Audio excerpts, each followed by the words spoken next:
On a compris. Eh ben, je peux appeler Maurice, c'est bon. Maurice est en train d'écrire un message. Il va en avoir marre. En plus, l'émission l'autre fois qui a été annulée à cause des problèmes techniques. Superbe. Tu t'es endormi? Tout à fait. Attendez, je me réveille. Et là, c'est pas le test. Hein. Là, c'est le vrai appel. Allô, qui va là, je te prie. Eh ouais, je m'appelle Maurice. J'ai 18 ans et j'habite à Paris. Enchanté. Alors, tu nous appelais pourquoi, Maurice, 18 ans, Paris?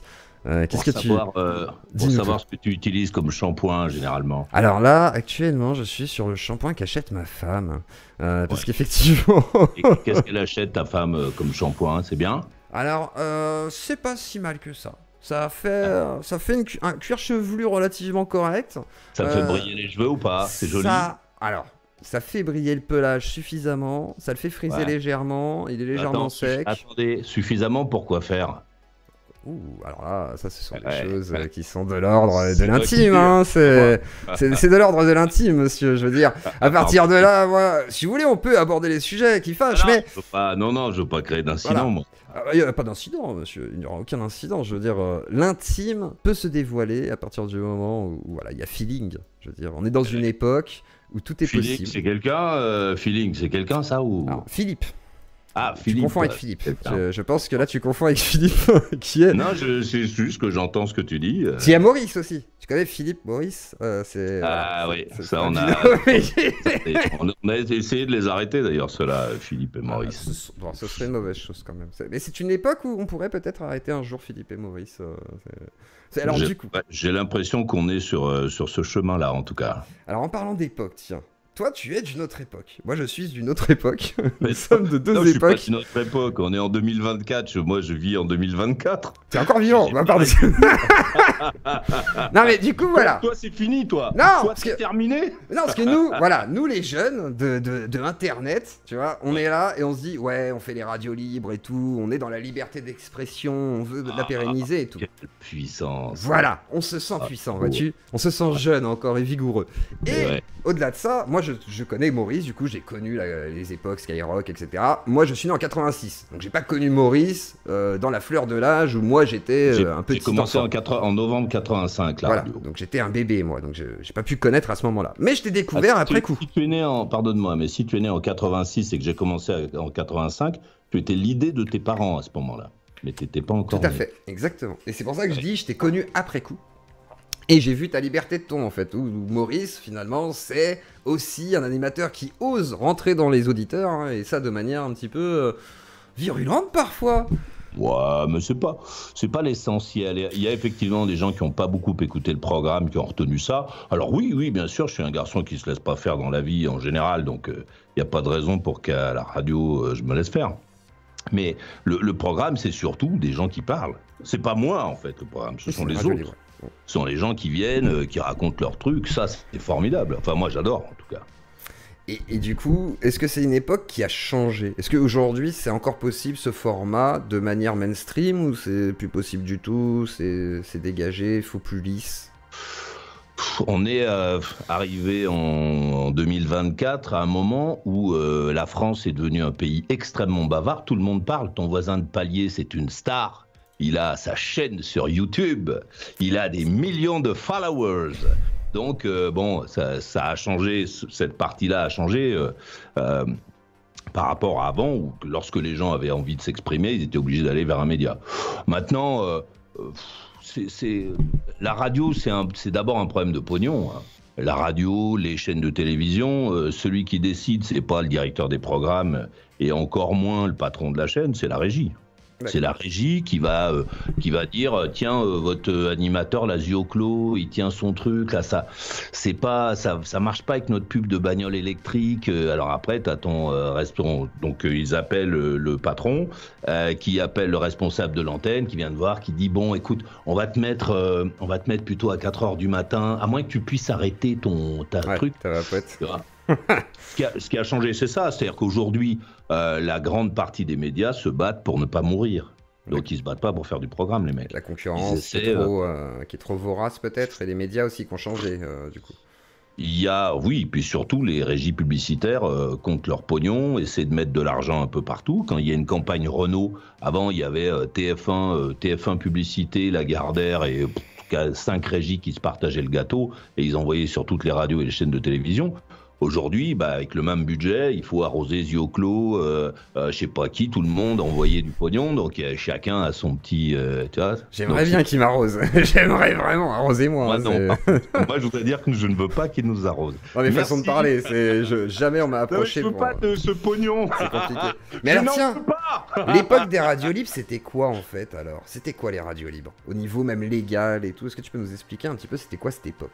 Les radios libres, c'est un moment où les fréquences de l'armée se libèrent, avant l'arrivée de François Mitterrand, et on ne sait pas quoi branler de ces fréquences de radio, et il commence à y avoir des mecs dans leur coin qui vont péter les émetteurs, et qui démarrent les radios, qui commencent à faire des radios. Et puis après, il y a la mainmise... bon, moi, j'ai pas beaucoup aimé François Mitterrand, donc c'est pas tout objectif, ce que je vais dire. Mais ensuite, il y a la mainmise de tous ces gens qui arrivent avec François Mitterrand, qui considèrent que c'est lui qui a fait la radio libre. Alors que François Mitterrand, c'est le mec qui avait donc une fille illégale, qui était... Et personne dans la presse n'en parlait. Donc, comme mec de liberté, il avait dit à tous les journalistes, fermez votre gueule. Il n'y a que Jean Edernalier, que je fréquentais un peu, qui a eu le courage de dire qu'il avait une fille, et il a eu des ennuis par la suite. Bon, donc c'est pas François Mitterrand, c'était pas le mec de la liberté. Nous, on était à Oui-FM, en face de Beaubourg. Quand il venait à Beaubourg, il fallait enlever la moto, le machin, le truc, parce qu'on essayait de lui faire croire que c'était une rue de campagne, tu sais, la rue Beaubourg, qu'il n'y avait rien, des oiseaux juste, et puis des petits trottoirs bien propres. Donc voilà, c'était pas quelqu'un de la liberté. Parce qu'en fait, les gens qui ont fait vivre les radios libres et naître les radios libres, c'est les gens en fait, c'est les radios pirates finalement, c'est ça en fait. Ceux qui ont fait démarrer le truc, alors c'était beaucoup les mairies, parce que bon, il y a eu les premiers mecs qui ont dépensier, qui ont cassé le petit cochon, et puis qui ont essayé de faire. Pour faire des radios, il a fallu trouver du pognon, et pendant très longtemps, c'était les politiciens, c'était le fric du contribuable en fait qui faisait tourner les radios. Et puis tu avais le boucher du coin, il donnait un petit sou, le mec il vendait des vélos, il donnait un petit sou, etc. Bon, ça c'est la période 80, 82, 83 quoi. Bon. Et toi, c'est pas vraiment de la radio là, c'est du défouloir. C'est le début de. En fait, c'est la découverte un peu comme les réseaux sociaux, non? C'est les gens se permettent de dire tout et n'importe quoi et c'est ça. Ouais, et toi, tu rentres comment là-dedans, du coup? Comment tu fais ton entrée en radio? Moi, je suis étudiant, je fais un double cursus. Et en sortant je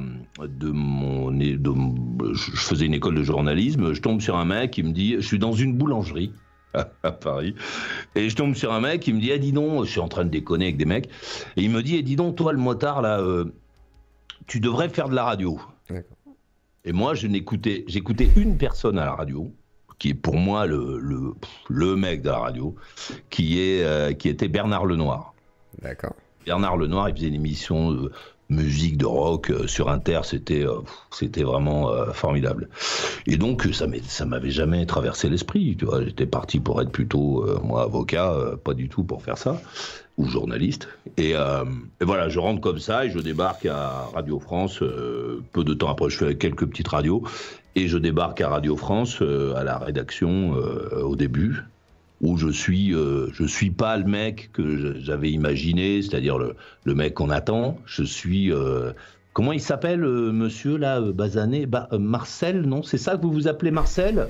Tu vois, et bon, Marcel, vous prenez une voiture, vous allez en Seine-et-Marne. On m'envoyait dans des banques comme les stagiaires ou les petsais mecs, tu vois, on m'envoyait avec une bagnole, et je faisais 200 bornes pour aller interviewer le maire de Seine-Port, qui avait mis, je sais pas quoi, de nouvel arbre devant le maire. Voilà, donc je faisais mon bob, j'avais mon agra, mon merdier, tout ça. Je revenais et le bob, il passait jamais. C'était quand tu demandais 3 jours après, alors c'est passé? Le mec il disait, comment ça, qu'est-ce qui est passé? L'interview, là, j'étais au planning, je suis allé. Ah oui, non, ça on l'a pas passé. Bon, il y avait autre chose, on a.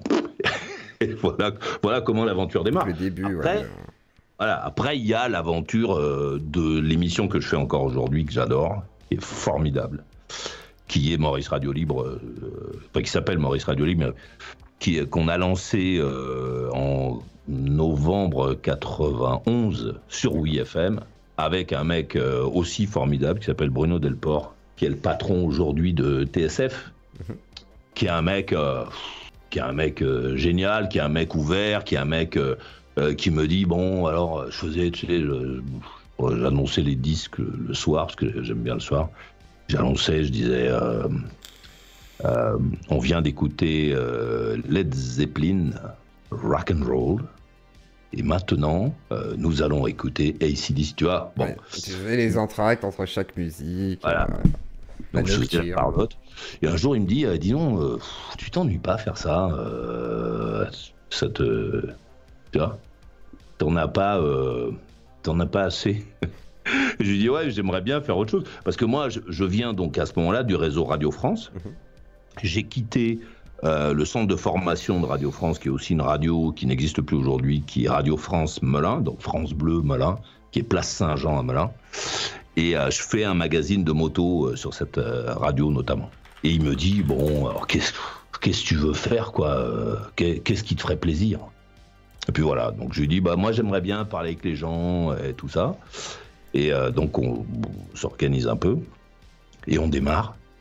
Et la première émission, c'est un mec qui appelle de la place de Clichy, qui veut taper une station-service avec un autre mec qui est à Montreuil, et ils veulent se donner rendez-vous, donc ils n'ont rien à foutre de mon programme. Ils se disent, tiens, c'est... Enfin voilà quoi. Bon voilà le début, la jeunesse du bazar. T'as été formé au journalisme ou un truc comme ça aussi Ah bah oui, je suis journaliste. D'accord, t'es journaliste de formation, ok. Voilà. D'accord. D'accord. Et donc du coup, comment ce style vient sur WeFM et autres radios? T'as un style quand même, t'as une patte, t'as un côté punk, un peu rocker. Ah, c'est bien ça. Bah c'est vrai. Bah je suis un motard surtout, mais bon. Ah mais je trouve qu'il y a ce côté, ouais, un côté un peu punk dans l'idée où voilà, tu t'en fous un peu des conventions, on va dire, façon de parler.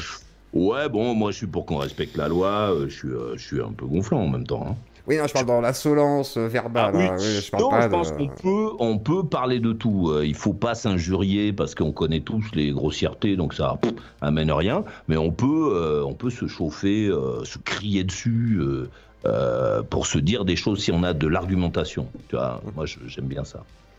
Est-ce que tu penses qu'aujourd'hui c'est moins possible de se crier dessus, justement, de faire ces plateaux où voilà, ça gouaille un peu, ça hurle, ça se déchire, façon de parler? Ouais, mais on est dans le théâtre aujourd'hui. Aujourd'hui, c'est le théâtre, les clashs, tout est organisé, etc. Ce qui se passe maintenant, si tu regardes ce qui se passe à la radio et à la télévision, lorsqu'on a lancé notre programme qui permettait aux gens de venir discuter, tout le monde s'est mis à faire ça. Tout le monde s'est mis. Alors, il y en a qui ont acheté un programme aux États-Unis, ils ont payé leur licence, etc. Tout le monde s'est mis à faire ça. Et puis assez rapidement, ce bazar-là, pour que ça puisse tourner, assez rapidement, les mecs se sont rendus compte que les auditeurs. D'abord, ils voulaient avoir plein d'auditeurs. C'est une obsession. C'est avoir des milliards d'auditeurs. Donc, ils avaient envie d'avoir beaucoup d'auditeurs. Et donc que ça se renouvelle, que ça change, etc. Machin. Et assez rapidement, ils se sont rendus compte qu'il y avait une poignée de gens qui appelaient et que les autres n'appelaient pas. Donc, ils ont commencé à avoir de faux auditeurs qui appelaient. Des mecs, oui, allô, bonjour, bonjour, alors j'ai mes règles, ça me brûle. Oui, très bien. Enfin, tu vois, bon, ils ont commencé à faire ça. Et puis bon, ça coûte du pognon. Et à force de dépenser du pognon, ils se sont rendus compte qu'ils pouvaient avoir les auditeurs à l'intérieur. C'est-à-dire que faire les chroniqueurs, hein, les mecs qui sont là, ce sont les auditeurs en fait. Les chroniqueurs, ils arrivent avec leurs sujets, etc. Donc ils ont construit ça. Et maintenant, pour que ça puisse être intéressant, les mecs, ils sont obligés d'inventer des clashs, des machins, des trucs, d'aller chercher fortes, qui se démarquent. C'est ça qui intéresse aussi, c'est ça le problème. C'est qu'il y a une sorte d'intérêt qui est porté plutôt là-dessus que... il y a quand même un fort public, malheureusement, qui est friand de ce genre de contenu, c'est normal. Oui, d'accord, mais ça reste du théâtre. Parce que les gens, ceux qui sont là sur ton chat, ils font peur dans les médias. Qu'est-ce qu'ils pourraient dire, je veux dire? Le mec, le vrai, là, celui que tu croises dans la rue, qu'est-ce qu'il va dire? Alors les mecs, ils ont essayé d'utiliser le système américain qui te permet d'avoir un décalage de quelques minutes ou de quelques secondes sur les gens, tu vois, d'avoir un petit peu de truc. Et puis bon, alors ça reste compliqué parce que les gens ils ne ressemblent Ils sont pas. normaux, oui. Bah oui, Ils sont banals, quoi, on va dire, façon de parler. Non, ils sont normaux. Oui. Ils ne ressemblent ni au sondage, ni au Français qui se dit que je sais pas quoi, que son pouvoir d'achat, machin chose. Ils ressemblent aux gens que nous, on connaît, qu'on voit dans les magasins, nos amis, etc. C'est-à-dire qu'à un moment, ils peuvent dire des trucs... Ah bon, tu crois? Ils disent des dingueries, heureusement. Mais après, moi, je trouve ça beau, justement, et intéressant, parce que c'est une réalité, en fait. C'est une forme de réalité, et qui est la plus répandue. Et après, il y a la réalité que certains perçoivent, c'est-à-dire les médias, eux, ils ont leur vision biaisée, on va dire. C'est une petite bourgeoisie, finalement. Donc, c'est peut-être pour ça aussi qu'ils veulent affiner les contours, ou c'est à cause des placements de produits? Non, c'est pas... C'est l'argent. Mais non, c'est pas une petite bourgeoisie. Le problème, c'est d'avoir 24 heures de radio, de télévision à faire avec 1000 personnes. Tu as 1000 salariés. Il faut que tu arrives à faire tourner la boîte, il faut que tu fasses rentrer du pognon. Donc, ce que font ces salariés devient secondaire. Ce qui est important, c'est de faire rentrer le fric. Alors, est-ce que les mecs qui achètent les écrans publicitaires, est-ce qu'il est content? Il est content ou pas? Ça lui a plu? Ah, super. Donc, on fait mousser la personne qui est à l'antenne. Un jour, le mec, il dit, oui, mais il avait son pull orange. Orange, c'est pas notre couleur. Allez. Ah, là, on est moins content et on trouve un prétexte pour sortir l'animateur ou l'animatrice. Parce que c'est très difficile d'avoir... Les mecs, ils ont... La plupart des chaînes de radio et de télévision aujourd'hui sont dans des découverts bancaires dont on ne peut pas parler tellement ils sont gigantesques. Ils sont appuyés sur les banques, et à côté de ça, ils ont un nombre de salariés qui les étouffe. Donc ça peut pas marcher. D'accord. Et comment dire? Pour toi aujourd'hui, c'est de la censure ou pas? Enfin, est-ce qu'il y a de la censure en réalité, ou c'est juste des contraintes techniques finalement et financières?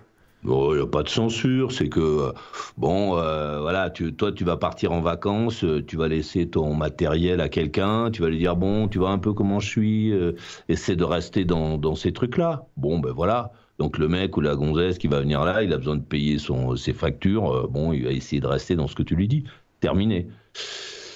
Le risque, c'est d'avoir les gens qui sont sur ton chat, de les avoir qui appellent. Oui, bonjour. Mais qu'est-ce qu'il va dire, tu vois? Mais c'est quoi le risque du coup? Parce que finalement, genre Pascal Praud il s'y met, t'as plein de micro-trottoirs, etc. On donne la parole aux gens. Ouais, des micro-trottoirs triés, nettoyés, passés dans le filtre, tu vois, pour que ce soit joli.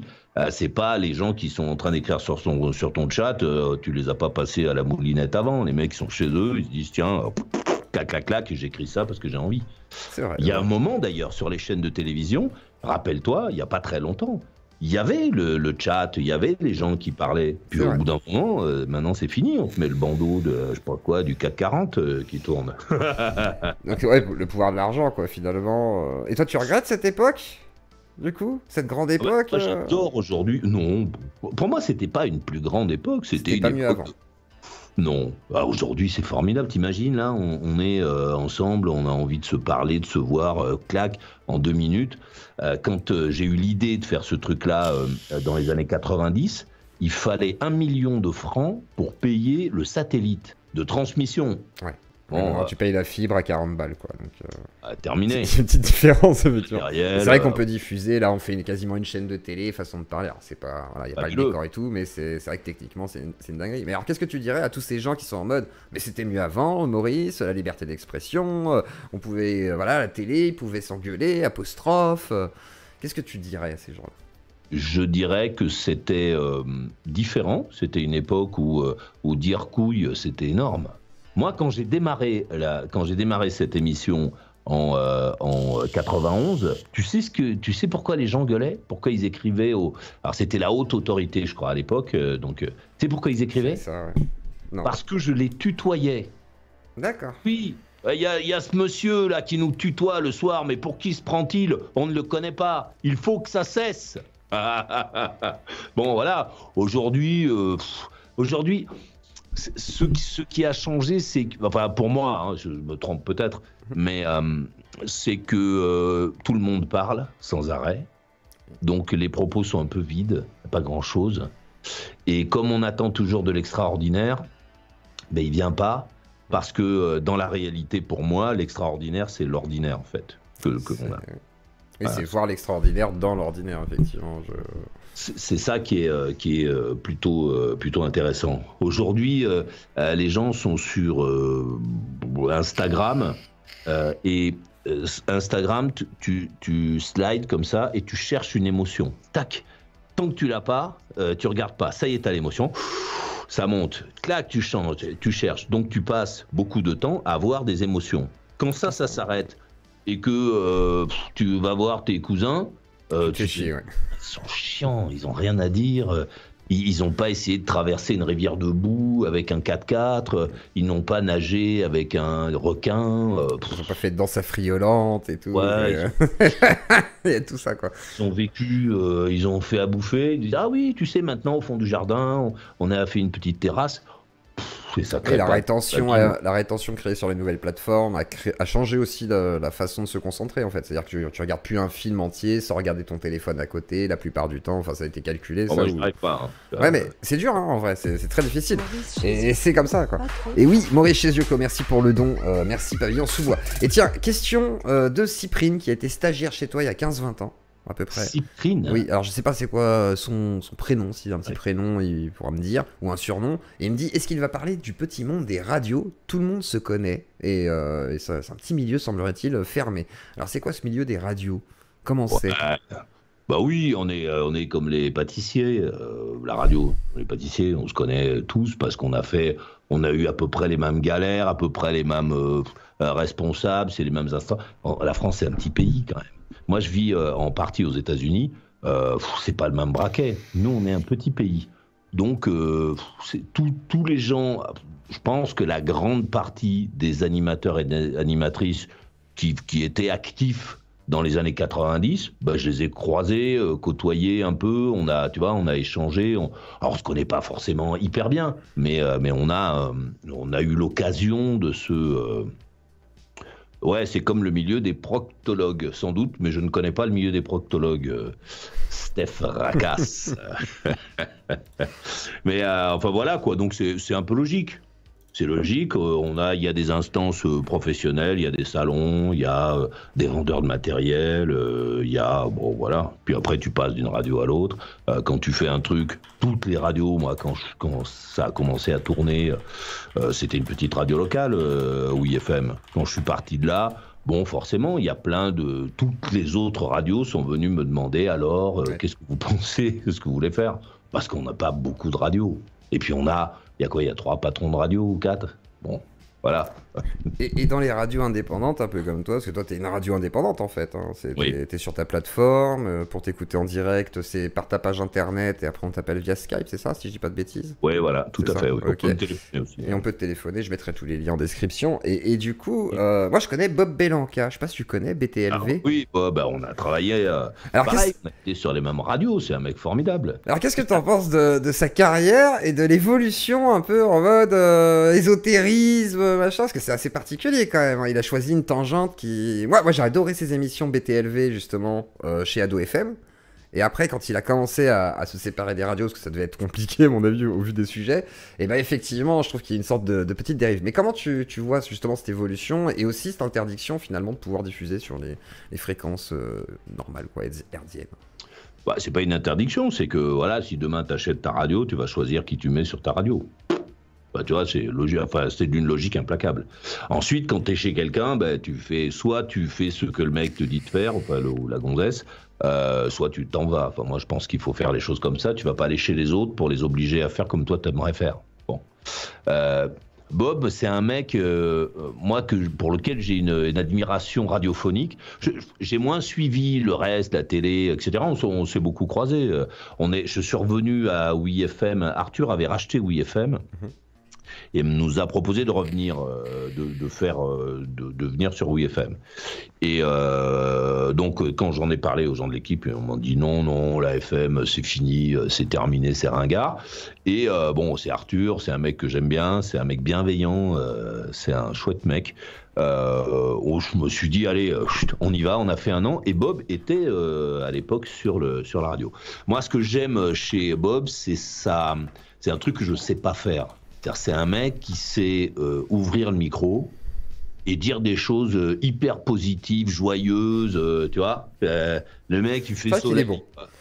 C'est vrai, très, hein. très bon, ouais. Non, le mec, il fait soleil. Il ouvre le micro, il fait soleil. Et c'est un truc, moi, j'aurais adoré savoir faire ça. Je ne sais pas le faire. Toujours de bonne humeur, il fait des petites Putain, blagues. Ouais, non, c'est vrai. Il pleut ou quoi? Ben voilà, quoi. Donc, après, le reste de sa partie plus compliquée, moi, je suis pas très intéressé par ces choses-là. Hein. Je suis plus dans le cambouis et dans la bouffe, moi. Cette partie-là, j'avoue que j'ai pas tellement suivi, mais je suis content pour lui s'il arrive. C'est ce qui est génial aujourd'hui, c'est que si tu as envie de faire ce que tu veux et que tu arrives à trouver le financement, c'est pas à toi que je vais le dire, pour le faire, tu peux le faire. C'est génial. C'est sûr. Ah ouais, ok, très bien. Et donc Bob a un ami finalement, j'ai l'impression. Ah oui, moi je suis. Alors, attention, hein, je ne sais pas ce qu'il raconte aujourd'hui. Ah, mais c'est pas pour te faire un procès d'intention, t'inquiète. c'est pas dans ce but-là. T'inquiète, non, c'est en gros, oui, ça a l'air d'être quelqu'un que t'apprécies grandement. Ok, très bien. Ouais. Mais moi, au sens général, j'adore les gens dans tous les domaines qui savent faire un truc et qui le font, quoi. Aussi bien le jardinier que les mécanos. Bon, pour moi, c'est le Graal. Voilà, les gens qui savent faire un truc et qui le font bien. Moi, j'ai beaucoup d'admiration et je trouve que c'est chouette, quoi, de pouvoir faire ça. Très bien. Et alors du coup, tout à l'heure tu parlais de théâtre. Est-ce qu'on n'est pas dans ce qu'appelaient certains auteurs la société du spectacle finalement? Est-ce qu'on n'est pas arrivé à ça avec l'ère des réseaux sociaux, du commentaire qui peut être liké, du coup vu, mis en avant, peut-être même buzzé, enfin tu vois, tous ces potentiels de spectacle, on va dire, cumulés et de mise en scène pour tout à chacun? La société du spectacle, je dirais non parce que selon moi, c'est pas la société du spectacle. Pour moi, c'est un truc d'artiste. Là, un artiste, c'est quelqu'un qui a un truc à te communiquer, il a un truc à te donner, quoi. La société d'aujourd'hui, c'est une société qui est obsédée par l'argent. Regarde les bagnoles qu'on fait. J'étais mort de rire hier. J'étais sur ma pétoire. Il y avait un mec avec une bagnole dont je connais pas la marque. Le mec, il avait des jantes de 22 pouces, je pense. Tu vois, c'est des jantes, on dirait des roues de tracteur. De Hummer, ouais, je vois le délire. Le mec, il a ce truc-là. Et quand tu vois la bagnole, tu te dis, putain, le mec, il a une putain de caisse, quoi. Il a un truc, ça doit être plein de cuir, de bois, de trucs. Et en fait, c'est une bagnole en plastique. Toutes les parties brillantes, c'est de la peinture. Les mecs, ils ont passé de la peinture dessus. Et ça vaut le prix d'une maison, quoi. Une petite cabane dans les bois. D'accord. Voilà, donc voilà. Pour toi, c'est vraiment le capitalisme qui ravage. C'est pas le capitalisme, c'est que les gens ont envie de dire qu'ils sont riches. Donc on leur fait des voitures qui leur donnent l'impression qu'ils sont riches. Donc ils achètent des voitures. Le mec, il gagne le SMIC. Aujourd'hui, il a une bagnole à 50 000 euros. T'imagines, 50 000 euros, c'est énorme.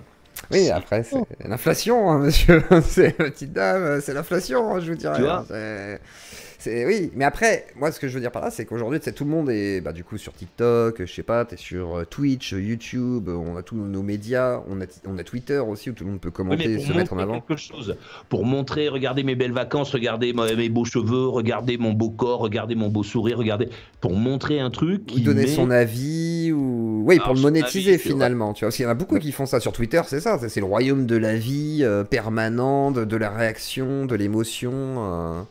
Ouais. Ça a changé quand même le rapport aux médias aussi, quand même, Twitter par exemple, non? Enfin, je sais pas. Oui, c'est possible. Là. Je vais pas aller contre l'idée. Oui, c'est possible. Bon, moi, je suis un peu moins. J'aime bien la presse écrite, j'aime bien lire, et j'adore entendre les gens normaux, quoi. Oui, voilà, essaye de rester. Non, c'est que ça m'intéresse plus que le commentaire sur Twitter, puisque le commentaire je suis quasiment pas abonné, le commentaire sur Twitter, c'est un commentaire pour faire réagir les gens. C'est pas dans la réalité quelqu'un qui donne son avis. C'est quelqu'un qui se dit « Ah, j'espère qu'on va se souvenir de ce que j'ai dit ». C'est le clash, je sais pas. Bon, c'est un peu ennuyeux, quoi. Enfin, c'est comme si c'était une soirée. Tu vois, t'es dans une soirée avec des gens, t'es autour de la table, et puis il y a des gens qui lancent des slogans. Tu vois, bon, le mec qui lance des slogans, au bout d'un moment, tu vas dans la cuisine, quoi. Tu lui dis ouais, super, et tu vas dans la cuisine discuter avec les autres, parler de je sais pas quoi, de la pluie, du beau temps ou du vent. Enfin, bon. Très bien. Et alors du coup, toi, quand tu vois tout ça là, aujourd'hui, quand tu fais ta radio. Est-ce que tu te sens en décalage? Comment tu abordes ça justement avec ton média? Comment ça se passe? Je ne me compare pas aux autres. D'accord. Parce que je suis incomparable. Ouais, mais même financièrement du coup, tu vois comment ça fonctionne finalement de vivre en dehors d'un écosystème qui est imposé, on va dire. Ça c'est bien. Notre système n'est pas appuyé sur le nombre d'auditeurs. Je le dis régulièrement. On s'en fout, nous, même si on en a 6. Tant que le pognon qui est versé sur les dons de notre système permet de faire de la radio, on fait. S'il y a 2 auditeurs, ma maman et ma tante, si elles envoient la caillasse pour qu'on paye tout le monde et tout ça, on continue. Si on a 7 milliards d'auditeurs et qu'on n'a pas assez de fric, on arrête. On se met pas à découvert, on se met pas en danger. Je vais pas mourir. Tu vois, les gens non plus perdront juste leur crédit, leur appart, tout ça. Enfin, les mecs qui bossent dans la boîte sont dans la merde. Mais voilà, tu vois, notre obsession, c'est ça. Est-ce qu'il y a assez d'argent pour continuer? On va avoir 27 ans le 11 juillet prochain, donc on aura au moins fait ça. Voilà. D'accord. Et tu arrives à financer qu'avec les auditeurs? Ou tu as des financements extérieurs?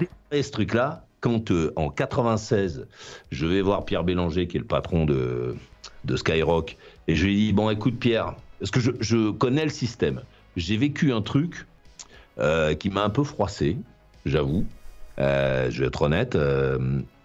Super Nana, et on se connaît tous, les mecs de la radio, le soir. Moi, je suis sur ma petite radio WIFM, radio locale. Super Nana est sur Skyrock. Un beau jour, bon, il y a toutes je te passe les tractations financières entre les radios pour que le truc. Finalement, je débarque sur Sky. Et Super Nana, qui était amie, copine de Bélanger, qui venait le soir faire les trucs, elle lui annonce qu'il y a un mec qui vient la remplacer et elle la pousse au week-end. Ça me marque. Je me dis, eux, ils ont une relation, ils se connaissent, ils ont une relation. À un moment, le mec, il fait passer son business devant l'amour, le truc, je sais pas quoi. Il envoie le Blackos de WIFM, il le met. Nous, on est indépendants, donc je suis pas salarié de Skyrock. J'ai ma boîte, j'ai des exigences, je débarque avec ma musique. T'imagines ma musique, hein? C'est que du rock qui crie, enfin bon, truc. Belle sélection d'ailleurs. Merci. Non, et donc, vrai. il a balance. Et je me dis, donc, s'il a fait ça à la gonzesse avec laquelle il s'entendait bien, moi, je suis un mec qui a une boîte, qui a signé un contrat avec lui. Le jour où ça va moins marcher, où il va trouver Roger Duclou qui est mieux, il va me dire, allez, Déon, Raymond, prends tes affaires et bouge. Donc, j'ai pas de sentiment. Et je décide, parce que j'ai la chance d'avoir dans mon entourage des mecs puissants, qui ont du pognon, qui peuvent m'aider à monter Maurice Radio Libre, parce que tu peux pas le monter comme ça. Les mecs me disent, bon, il faudrait que tu te décides. Nous, on veut bien marcher avec toi, mais il faut que tu le fasses maintenant. Donc, je vais voir Bélanger. Je lui dis, écoute, voilà, on va s'en aller, quoi. On va partir, faire le truc. Et quand j'annonce aux gens que je vais donc diffuser sur des radios indépendantes et qu'on va financer peu avec la régie et beaucoup, parce que pour les actionnaires, il fallait que ça soit un peu la régie, peu avec la régie, beaucoup avec les auditeurs, tout le monde rigole. Tout le monde me dit, dis donc, dans 2 ans, c'est fini, tu vas pleurer pour venir travailler chez nous. Et voilà, et ça fait 27 ans que ça dure. D'accord, mais alors, ça répond pas à ma question. C'est que les auditeurs ou t'as des financements du coup de gens justement qui ont des sous? On a quelques actionnaires qui, de temps en temps, quand on est un peu loin, mettent un coup, un petit truc, parce qu'ils soutiennent l'idée. Mais on a surtout des auditeurs qui font tourner le truc. Et comment on fait pour avoir des actionnaires? Comment on fait? On fait le tour on fait Love Money. On va voir tous les gens qu'on connaît qui peuvent être sensibles au truc. On dit voilà, tu vois, moi mon idée, je vais faire comme ci, comme ça, machin. Et attention, alors soit tu leur mens, comme font la plupart des gens, tu leur dis tu vas gagner des milliards. Ouais, c'est la question, ce que j'allais te dire. Tu vas gagner des milliards, je te le dis. Ou alors tu dis au mec, bon, écoute, moi je pense qu'il y a de la place pour des gens comme nous. Il y a de quoi financer le truc. Tu ne gagneras pas d'argent, mais tu vas soutenir un truc différent. Oui, voilà. C'est ça, voilà. D'accord, donc moi, si je vais voir des actionnaires, tu penses qu'il y a moyen de faire un truc comme ça, quoi? Les gens qui t'écoutent, tu leur dis, voilà, moi, je veux monter mon truc, etc. Tu peux vendre des actions à ces gens-là, ou dire à ceux qui t'écoutent, écoutez les gars, ceux qui ont un peu de caillasse, vendez la deuxième partie du jardin, et envoyez les brosoufs, que je puisse faire ce que j'ai en tête. D'accord, oui, effectivement, mais du coup, toi, voilà, parce que les auditeurs, moi je connais, ça je le fais déjà, mais je me dis que pour avoir des financiers extérieurs, c'est toujours possible aujourd'hui, c'est ça que je veux dire, c'est moi, un petit youtubeur, si je veux voir des gens, tu crois qu'ils peuvent... Attention, en France, dès que tu dis ça, les gens imaginent qu'ils vont aller au Crédit Mutuel et qu'ils vont avoir un crédit. Un crédit, c'est un enfer, c'est horrible. Je te parle de love money, c'est-à-dire l'argent... Mais un mécène, quoi. Ouais, un mécène, tu vois. L'argent de gens qui sont intéressés par ce que tu veux faire et qui vont te soutenir. C'est comme ça que tu vas pouvoir faire tourner ton bazar. Tu dis aux gens, à tes cousins, à tes amis, à ton boulanger, tu dis tiens voilà, je vais monter mon truc. Alors je sais pas, un jour tu fais une petite réunion, t'expliques combien ils vont perdre. Faut que je demandais à Hanouna, faut que j'aille voir Hanouna. Salut pour moi le Cyril, ça fait longtemps que j'ai pas vu. Je le connais pas mais j'aimerais bien, faudrait que je lui demande. Mais alors on me dit moi par exemple je touche trop de sujets sensibles. Est-ce que tu penses que ça c'est un problème ou pas pour des médias d'aller sur des sujets trop touchy? Après il y a Bob Belanca du coup qui a prouvé le contraire par exemple. C'est quoi les sujets sensibles? La politique, souvent, l'extrême droite, l'extrême gauche, les cannibales. J'ai invité un cannibale une fois. Des trucs comme ça, tu vois. Ouais, cannibale, c'est fort. Des trucs un peu extrêmes, voilà. Des trucs un peu extrêmes. Mais j'aime ça, moi, mais voilà. Ce qui est intéressant dans la conversation et dans l'échange avec l'autre, c'est justement de pouvoir accueillir des gens qui ont des raisons de faire ou de penser quelque chose, de penser un truc. Nous, on fait beaucoup de politique, j'en ai toujours fait, de la politique, de la religion. J'ai eu des positions un peu arrêtées, un peu connes, qui sont les miennes, voilà, dont j'ai pas honte, etc. Et je pense qu'il y a de la place. Il y a de la place pour énergie. Il y a de la place pour la machine qui fait découvrir des tubes, qui fait tourner le music business. Et il y a aussi, je pense, de la place pour des structures moins importantes qui offrent autre chose. D'accord, très bien. Et du coup, Maurice est-il réactionnaire? C'est la question que je me pose, parce qu'il y a beaucoup de morceaux comme ça, de passages choisis, où tu fais des critiques de la société, et certains disent que soit tu es réactionnaire, ou peut-être que certains te voient comme un gauchiste, je sais pas trop comment. Est-ce que, voilà. Comment tu vois la politique? Avec Internet, tout est possible, vois-tu. Je leur dis, pour ceux qui connaissent pas la définition du gauchisme, non, moi je suis plutôt un mec qui vote à droite, j'ai toujours été comme ça. Est-ce que je suis un réactionnaire? Peut-être, oui, parfois. Un réactionnaire, pour ceux qui ne connaissent pas la définition, c'est quelqu'un qui s'accroche au passé, qui considère qu'avant c'était mieux. Peut-être, oui, que je suis un peu, je suis un peu réactionnaire. Il y a des choses, j'aime bien, certaines de nos traditions. J'aime bien des choses, ce qui n'existe plus, c'est-à-dire la courtoisie, les gens qui ne disent pas 2 €. Aujourd'hui, plus personne ne sait faire de liaison. Tout le monde dit 2 €, 20 €, parce que c'est le nivellement par le bas, disait ma mère. C'est-à-dire les gens ne savent pas comment ça s'écrit, ne savent pas où est-ce qu'on fait les liaisons. Donc on a choisi, comme on écoute plus souvent ceux qui ne savent rien, parce que quand tu sais quelque chose, faut pas le dire. Parce qu'autrement, t'es un mec qui se la pète, je sais pas quoi, machin. Donc on laisse parler ceux qui ne savent rien. Et ceux qui ne savent rien disent 2 €. Et on entend partout 2 €, 2 €. Et sur les chaînes, les médias où les mecs...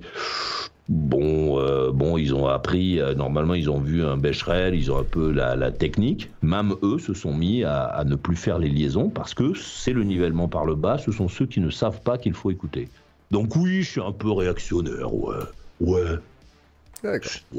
J'accepte. Non, après, moi personnellement, j'ai déjà entendu tes avis. Moi, je trouve que c'est plutôt cohérent, me semble-t-il. C'est-à-dire, la plupart du temps, ouais, c'est une analyse assez froide. Et du coup, bon, est-ce que la réalité est de droite? Je suis pas sûr. Mais en tous les cas, l'analyse me paraît pas forcément déconnectée. Et d'ailleurs, toi, t'as observé. Non, je déconne. Mais est-ce que je peux rester? Oui, bien sûr, bien sûr. Non, mais est-ce que tu peux. Est-ce que tu as observé, toi, le phénomène Internet de l'époque, Soral, etc. Comment t'as vu ça, si tu l'as observé un petit peu? Ah ben Soral, il a essayé par tous les moyens de venir dans l'émission. Ah ouais? D'accord. J'aime pas j'aime bien les gens qui disent, voilà, écoute, je fais une émission où j'ai une opinion, un machin, je pense à un truc, j'aimerais bien venir en parler. On est ouvert, nous. T'appelles. Si jamais ton comportement ne correspond pas à nos règles, ça c'est mon côté réactionnaire. Il faut respecter nos règles. Si tu veux participer à notre truc, il faut respecter nos règles. Si tu ne respectes pas nos règles, terminé. Après, si Soral avait appelé en disant oui, bonjour, moi je pense ci, je pense là, je veux en discuter, il n'y a pas de raison. L'idée de venir, d'avancer masqué pour faire truc, ça m'énerve. J'aime pas ça. Il est déjà venu dans ton émission, du coup? On l'a déjà entendu? Oh, on a eu Soral, non. Mais il avance. Enfin, à l'époque où il a essayé de venir, parce que je pense qu'aujourd'hui c'est plus le cas, il avançait plutôt masqué. Mais on a eu Hulkan. Qui est monsieur qui avait fait. Je le connais. T'as eu Hulkan? Attends, mais pourquoi il t'a appelé Hulkan?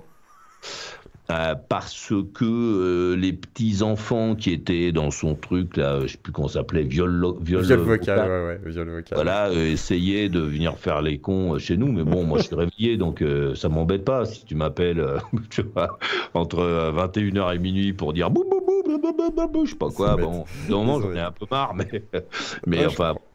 Et donc j'avais fait une petite tirée à son propos, et lui il a eu le courage, il était en Israël à ce moment-là, il a pris son bigophone et on a parlé, on a réussi à parler. On a réussi à échanger, je crois qu'elle doit être sur le net. D'accord, il y a un entretien avec toi et Hulkan, putain, faut que j'écoute ça, parce que je le connais Hulkan en plus, c'est un copain quoi, on va dire, à force, et non, ok, je connais, ok. Et mais bon, c'est particulier. Ok, donc tu connais un petit peu cette sphère, et ton avis du coup, ouais, sur Soral, t'aimes pas spécialement du coup, non, j'ai l'impression. Non, parce que je pense qu'on peut, moi j'ai une position arrêtée sur l'islam, mais je ne déteste, j'ai des copains qui sont musulmans, je ne déteste pas l'islam. Il y a l'avancée de l'islam dans notre pays ne me convient pas, à moi personnellement. J'ai voyagé, je suis allé dans des pays qui sont des pays musulmans, j'ai vécu des choses, etc., que j'ai accepté, donc les règles. Ces règles-là ne me correspondent pas, ne conviennent pas, à mon sens, ne conviennent pas à notre façon de voir la vie. Ouais. Voilà. À notre façon de voir la vie, qu'on puisse plus manger de cochon dans les écoles publiques en France, ça m'énerve, les femmes voilées sur l'espace public, ça m'agace, etc. Mais j'en croise et je ne vais pas leur dire quelque chose, leur dire oui, mais je fais pas de scandale. Si tu vas pas dévoiler une femme. Voilà, mais voilà, c'est ma position et je pense qu'il faut le dire, faut pas être haineux. Ce que je reproche à Soral ou à comment il s'appelle, l'ancien journaliste Zemmour. Ce que je reproche à ces gens-là, c'est que ils disent des choses qui sont, à mon sens, pour moi en tout cas, acceptables. Mais leur façon de le dire crée des tensions, des dissensions entre les gens. Alors qu'en fait, on peut très bien dire, voilà, moi j'aime pas la femme voilée parce que j'aime pas le message qu'elle délivre aux autres filles, à celles qui ne sont pas voilées. Je n'aime pas ce qu'elle est dans son foyer, elle est pareille que moi. Voilà, c'est la raison pour laquelle. Mais bon, j'ai des copines qui sont musulmanes. Bon, voilà, on discute. Tu vas pas les empêcher, tu vas pas leur faire la morale tous les jours. On parle d'autre chose. Quand on est à table, je leur dis, tu devrais goûter le cochon des adultes. Meilleur de tout ça. Parce que je comprends. Et après, moi, je fais beaucoup de débats sur l'islam, justement. C'est un sujet qui revient beaucoup sur la chaîne. Et moi, je pense qu'il faut en parler parce que c'est une nécessité. Et je pense qu'en plus, les musulmans ont envie d'en parler. Et surtout en France, parce que voilà, ils sont français et qu'avant tout, je pense que le débat, c'est quand même une chose assez saine. Et que, oui, effectivement, c'est des sujets difficiles, quoi. Et du coup, ouais, toi, aujourd'hui, c'est des sujets que tu peux aborder facilement sur ta radio? Est-ce que... On en parle presque tous les soirs. Il y en a des musulmans. On a des musulmans, et particulièrement un qui est assez courageux, d'ailleurs, qui vient délivrer son opinion. Et je trouve que c'est bien. Je trouve que c'est bien, c'est énervant, hein. C'est énervant ce que peuvent dire les gens qui sont pas d'accord avec toi. mais faut l'accepter. Et le blasphème à la Charlie Hebdo, etc.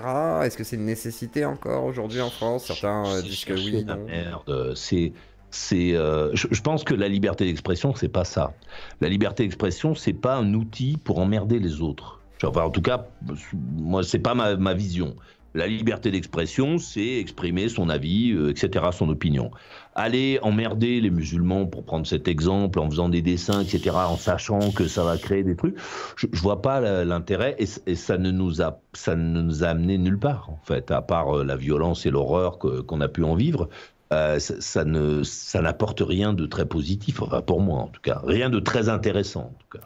Alors, les humoristes auraient tendance à dire que c'est une nécessité, même si c'est choquant, que ça amène de la discorde, tant que ça reste dans le cadre d'un humour, etc., que ça a un message, en principe, oui. Voilà. Mais parce qu'on ne parle pas de leur maman, parce qu'on ne parle pas de leur maman. Les humoristes qui disent je sais pas quoi, des proches qui disent etc., oui, tant qu'on ne parle pas de lui, de ceux qui le touchent personnellement, oui, on peut rire de tout. Tu vois, ça marche pas. J'entends. On peut avoir de l'empathie vis-à-vis des gens, quoi, finalement. Ouais, c'est même pas ça, c'est qu'on est tous pareils. Oui, moi, bien sûr qu'on peut se moquer des travers des autres, et puis on est un peu plus sensible à nos travers, tu vois, donc aller dire qu'on peut parler de tout, qu'on peut rire de tout, alors qu'on se moque pas de toi, c'est un peu... Mais on risque pas une censure de si on va dans ce sens-là, c'est-à-dire en gros, qu'est-ce qu'un blasphème? Par exemple, toi, je discute avec des musulmans, tu vois, je disais, parce qu'il y a des gens qui disent Momo, tu vois, au lieu de dire Mohamed. Et ils me disaient, c'est déjà un blasphème. Et je dis, ok. Et après, je dis, si je lis un texte, par exemple, et que je rigole de manière goguenard sur le texte, juste je rigole. On m'a dit, ça peut être un blasphème. Et c'est vrai que c'est comment tu vois, l'échelle finalement du blasphème, elle est fixée par le religieux. Est-ce qu'on doit se soucier de ça? Tu vois ce que je veux dire? Par le fait du fait religieux, finalement. Est-ce que... quel est le but, en fait, de ça? Moi, je lis pas le Coran. Le Coran ne m'intéresse pas, donc je ne le lis pas. Donc il y a sans doute des choses qui me feraient rire dans le Coran. Bon, j'ai fait mon catèche. Bon, c'était ennuyeux. C'était avec il y a des trucs que tu peux trouver rigolos, on va dire. Ça dépend comment tu le vois. Si tu le vois d'une manière religieuse, non. Si tu le vois d'une manière on n'est pas le droit de... logique. Ouais, mais je vois pas l'intérêt en fait de faire ça. Tu vois, pourquoi est-ce que tu lis pas je sais pas, la fiche technique de la Simca 1100 en rigolant? Je veux dire, tu vas me dire, parce que moi, la Simca 1100, ça m'intéresse pas. Ah, parce qu'il n'y a pas d'endoctrinement derrière, tu vois ce que je veux dire? Si on parle de religion, bien entendu. Si, les témoins de Jéhovah... Dans la mécanique, si, attention. Ah ouais, attends. Il y a de l'endoctrinement dans la mécanique. Tu peux prendre un coup de couteau dans une réunion. Non mais, il n'y a pas d'endoctrinement. Vont dans les religions ceux qui ont envie d'y aller. Oui, là-dessus je suis d'accord. D'accord. Au niveau de spiritualité, oui. Bon, on n'y va pas. Moi, j'ai fait mon baptême, ma première communion, ma confirmation, parce que mes parents... Bon, je viens d'une époque où tu fermais ta gueule, tu faisais ce que tes parents disaient. Donc, j'ai fait mon catèche, j'ai été enfant de cœur, enfin, j'ai fait toute la tirée. Quand j'ai eu la possibilité de ne plus le faire, je ne l'ai plus fait. Mais je vais pas dans les églises pour faire le con, pour montrer ma bite. J'ai jusqu'à là, bien sûr. Là, je suis d'accord que oui, c'est une forme de provocation, bien sûr. Là, c'est une vraie provocation. Après, c'est vrai que le côté média, tu vois, je me dis, parce que finalement, tu vois, tout à l'heure, on parlait de liberté d'expression, d'époque, etc. Est-ce qu'on rentre pas dans une époque où on prend peut-être trop en considération? Alors après, je sais pas. Je dis peut-être trop. Non. Justement, tu vois, les sensibilités de tout à chacun, même si c'est pas vraiment le cas, mais... Est-ce que la France est un pays musulman ou pas? C'est ça la vraie question. Et est-ce que la France va devenir un pays musulman ou non? C'est ça la question qui nous est posée au quotidien, c'est ça. Est-ce que c'est vers ça que l'on va? Bon, si on ne va pas vers ça, si la France reste un pays plutôt d'obédience catholique, avec la laïcité en frontale, bon, est-ce qu'on a des raisons d'aller... Pourquoi on se moque du Coran et pourquoi on se moque pas de la Torah ou des autres religions? Tu vois? Je suis d'accord là-dessus. Faire chier les musulmans. C'est pour faire chier les musulmans. Parce que tu peux ne pas être intéressé par l'islam, tu peux avoir une conversation sur l'islam avec quelqu'un qui s'y connaît, etc. Mais te moquer du Coran, je vois pas, à part chercher une histoire avec... tu vois, je vois pas l'intérêt. Je vois pas où ça peut nous emmener. Et alors du coup, qu'est-ce que tu penses du fait raciste français? Est-ce que la France est un pays raciste? Est-ce que c'est un... Oui. Ah carrément. Ah, à ce point-là, ah ouais, d'accord, ok, j'aurais pas dit jusque-là. Si tu regardes les grandes entreprises de France, alors aujourd'hui ils essaient de changer, mais dans la France il y a des Noirs. Alors je parle pas des Ivoiriens qui sont venus, il y a des Antillais, moi je suis un peu en partie de là-bas, il y a des Antillais, il y a des, je sais pas quoi, là, des gens de Mayotte, etc. Il n'y en a pas un seul qui soit qui était à la tête d'une grande entreprise française, qui a été nommé. Il y en a dans les grandes écoles, il y en a plein, mais on ne les a pas. Parce que, bon, la représentation de la France, mais moi je l'accepte, tu vois. La représentation de la France passe d'abord par des Caucasiens, etc., plutôt des garnis, qui ont l'air de trucs. Alors maintenant, c'est la place de la femme, donc aujourd'hui, partout, c'est des femmes, les femmes au rugby, les femmes au football, les femmes à la tête, je sais pas quoi, de la SNCF, les femmes. Bon, c'est pour faire un peu joli, quoi. Mais c'est pas naturel. C'est pas naturel. Pourquoi est-ce que la France est un pays raciste? Parce que les Français n'ont pas beaucoup voyagé et que lorsqu'ils voyagent, ils vont dans des pays... Alors, les gens de ma génération étaient peu nombreux à voyager et lorsqu'ils allaient chez les autres, on nous avait dit... Moi, j'ai grandi dans un pays dans lequel on m'a dit...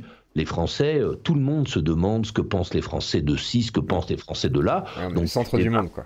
Oui, tu débarques au Guatemala, les mecs veulent savoir ce que pensent les Français de leurs chaussures, de leurs trucs. Est-ce que le Français... Nous, on essaie de faire croire aux gens que la planète entière veut manger la bouffe française.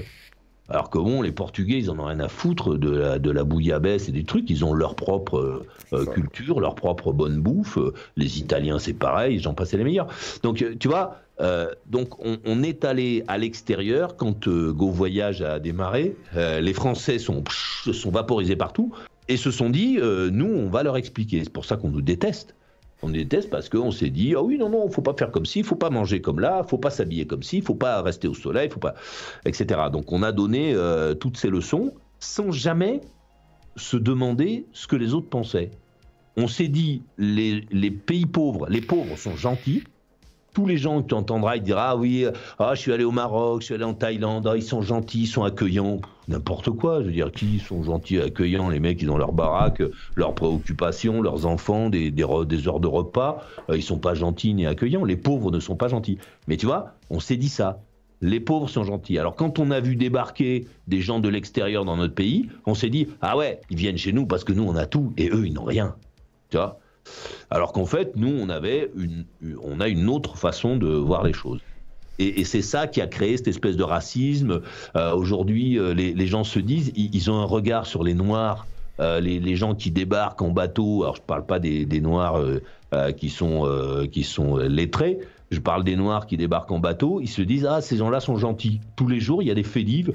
La gonzesse, elle se fait violer par un mec. Elle se disait, merde, c'est un Noir, il est gentil. Donc je vais l'aider, je le mets dans ma cave. Le mec, il se retrouve avec la gonzesse dans la cave, il lui baisse sa culotte et il fait un truc complètement délirant. Parce que le racisme, c'est ça, en fait. C'est de l'orientalisme, finalement. Oui, ouais, c'est une sorte de... Oui, on valorise... Bon, on me l'a déjà sorti, hein, parce que je suis à moitié maghrébin. On m'a dit, ah, les Algériens, ils sont gentils, t'es souriant, ah là, ils sont ensoleillés et tout. J'étais là, non, pas du tout, mais c'est pas grave. Et effectivement, là-dessus, pour moi, c'est du racisme, tu vois. C'est-à-dire même complimenter quelqu'un sur le fait de son appartenance ethnique. Bien sûr. Voilà, les gens sur une forme de racisme. Mais après, il y a les deux racismes, en gros. C'est de voir soit des méchants de partout, soit des gentils, effectivement, de partout. Mais du coup, ça, c'est, en gros, pour toi, c'est l'héritage colonial, finalement? Non, ça, c'est autre chose. C'est-à-dire que dans les années avant l'arrivée de Mitterrand au pouvoir, il y avait dans nos classes, il y avait les Portugais, les Polacs, les Rital et les Arabes.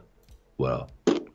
Les Arabes, on savait pas ce qu'ils faisaient, je sais pas quoi, ils étaient avec nous. Les mecs, il y avait, je sais pas quoi, Rachid, il était avec nous. C'était un Arabe, point. Ça s'arrêtait là. Dans les années 80, ils ont créé une catégorie, le beurre. C'est-à-dire que le mec, c'était plus l'arabe, c'était un beurre. C'était un mec particulier, il y avait touche pas à mon pote, là, je sais pas quoi. Ils ont créé tout un truc pour spécialiser les gens, pour que les gens qui venaient, dont les familles venaient des pays du Maghreb, soient dans une espèce de parenthèse, qu'on les voit avec une lumière particulière. Et les enfants de ces gens-là, lorsqu'ils ont essayé de trouver du travail, etc., n'ont pas été pris tout de suite parce que la France est un pays plutôt raciste. Donc les mecs sont arrivés. Et ensuite, ils se sont groupés. Et aujourd'hui, tu as plein de mecs à Marseille, à machin. Les mecs, ils disent oui, je suis algérien. Dès qu'il y a un machin, les mecs, ils se baladent avec le drapeau algérien. Les Algériens ne sont pas d'accord avec ça. Les mecs en Algérie, ils ne sont pas d'accord avec ça. Ils voient des Français, parce que ce sont des Français, ils ont la mentalité française, ils ont créé un truc qui est franco-français à la marge, et ils se baladent avec le drapeau, truc. Alors ça, ce que ça crée, c'est quoi? Ben, ça heurte les autres Français, ceux qui n'ont pas deux drapeaux. Ils se disent, mais c'est des Algériens alors. Mais les Algériens, ils sont pas à Marseille ou ils sont pas à Paris. Les Algériens, ils sont en Algérie. Ils sont pas.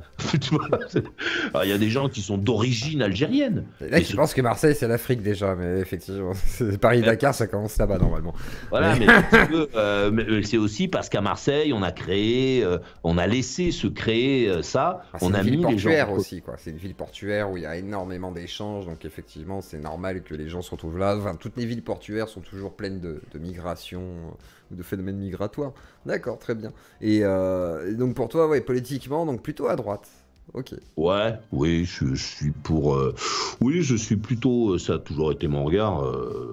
Je suis plutôt d'une famille qui était comme ça, moi. Et un sujet, qui nous préoccupe des fois sur la chaîne, qu'est-ce que tu penses de l'avancée finalement de la gauche et de ce qu'on appelle des fois le wokisme vulgairement, si jamais ça te parle? Je trouve ça assez ridicule, l'idée je sais pas, d'essayer de réécrire l'histoire, de changer des choses, mais ça a commencé avant avec Lucky Luke et la cigarette, tu sais, on a commencé avec la cigarette, et c'est là qu'on s'est aperçu qu'on pouvait effacer. Alors on a dit que Lucky Luke, c'était un mec qui fumait son clope, on s'est dit, on y fume plus, maintenant il mange 5 légumes par jour. Et donc petit à petit on a fait ça, mais ça ne rime à rien, ça ne veut rien dire. C'est comme les mecs qui te disent, je sais pas quoi, c'est les noirs qui ont fait ci, c'est les noirs qui ont fait là, mais on en a rien à foutre. En plus, ça ne présente aucun intérêt. Enfin, tu vois, je vois pas ce que ça pourrait nous apporter en fait. Et aux États-Unis, ça a un impact ou pas? Parce que souvent on dit les États-Unis. Voilà, ça a évolué. Et toi qui vis là-bas, est-ce que tu constates ça? C'est hyper français, c'est-à-dire que nous, on voit les États-Unis. Mais en fait, ça n'existe pas, les États-Unis. Moi, j'habite en Louisiane, il y a les mecs de New Orleans. Et les mecs de New Orleans, c'est pas des mecs de Louisiane. Tu vois, pourtant, c'est l'État de Louisiane. Eux, c'est une ville étouffante parce que c'est une ville qui s'occupe que d'elle, que de son cul. La capitale de la Louisiane, c'est Baton Rouge. Tu sais même pas, c'est pas très loin. Tu ne sais même pas ce qui s'y fait. Et les États-Unis, c'est ça. C'est-à-dire que c'est plutôt ce que va décider le gouverneur, ce que vont faire les gens chez toi, dans ton patelin. Parce que c'est tellement grand, effectivement, que... Voilà. Et donc, il n'y a pas de les États-Unis. Il y a des endroits aux États-Unis où tu peux avoir un gun à la ceinture, comme en Louisiane, ou au Texas, qui est à côté. Et puis, il y a des endroits où tu peux à peine avoir une moto. Il y a 4 pots catalytiques, comme en Californie. Enfin, tu vois, donc l'Amérique, elle est... Donc, le wokisme dont on parle, nous, ce sont des histoires qui se déroulent, qui sont des petites tâches qui se déroulent dans les États qui nous intéressent, quoi. Voilà, point.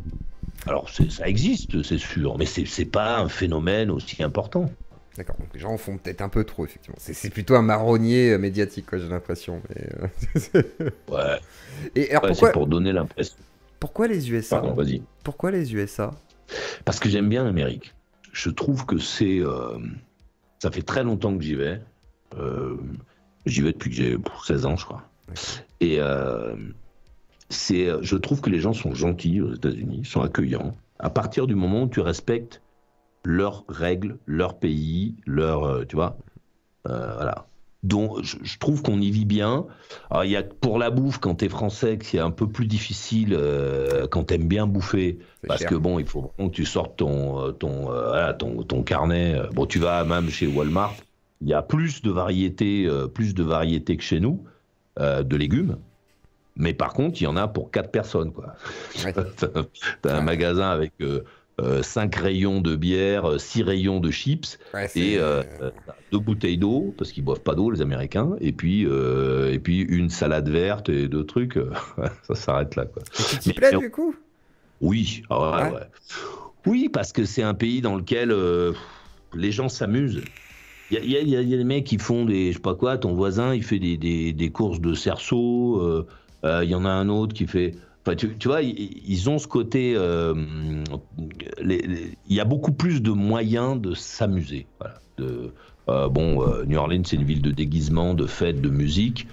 Si t'as pas un placard avec des déguisements, tu t'ennuies, quoi. Parce que c'est une ville, voilà. Mais les gens font festive, ouais, c'est très festif là-bas. Et ouais. D'accord, et combien de temps que t'es là-bas du coup? 2012. 2012, d'accord. Donc vraiment, ok, très bien. Et la France te manque pas Non, mais je suis, moi, en France, et là, je voyage, je me balade. Ouais, tu fais des allers-retours en fait, tout le temps. Ouais. Okay. D'accord. Ouais. Et ta passion pour la musique, du coup, est-ce que t'es un rocker à la base toi-même ou c'est juste une passion d'auditeur, du coup? Qu'est-ce que c'est être un rocker à la base? Je sais pas, musicien, chanteur, auteur, compositeur, interprète, on n'en sait rien. Je suis un bricolo, un bricoleur. C'est-à-dire que je bricole la guitare, la batterie, un petit peu la basse, et j'aime bien chanter. Mais tu vois, je ne pourrais pas dire à quelqu'un que je suis guitariste ou que je suis...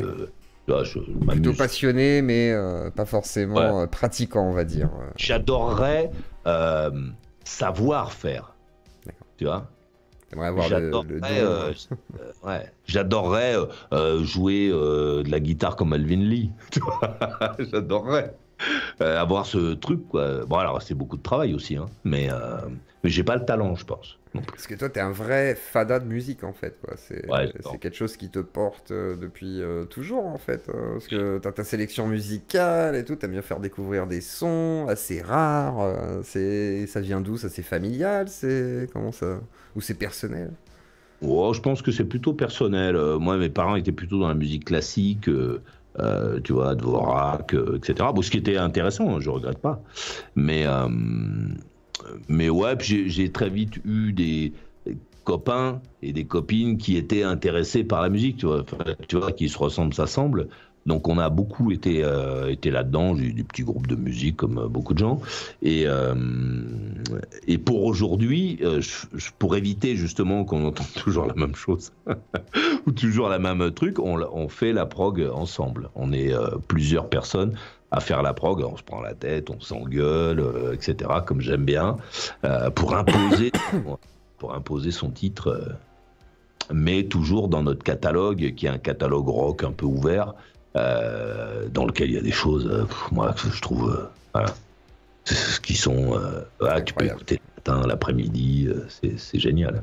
Et la musique d'aujourd'hui, du coup, comment tu la vois? Est-ce que ça te plaît, les propositions artistiques ou c'est pas pour toi? Nous, on est dans le music business, donc on reçoit régulièrement, mais des choses plutôt de... Ce qui nous intéresse, c'est plutôt le rock.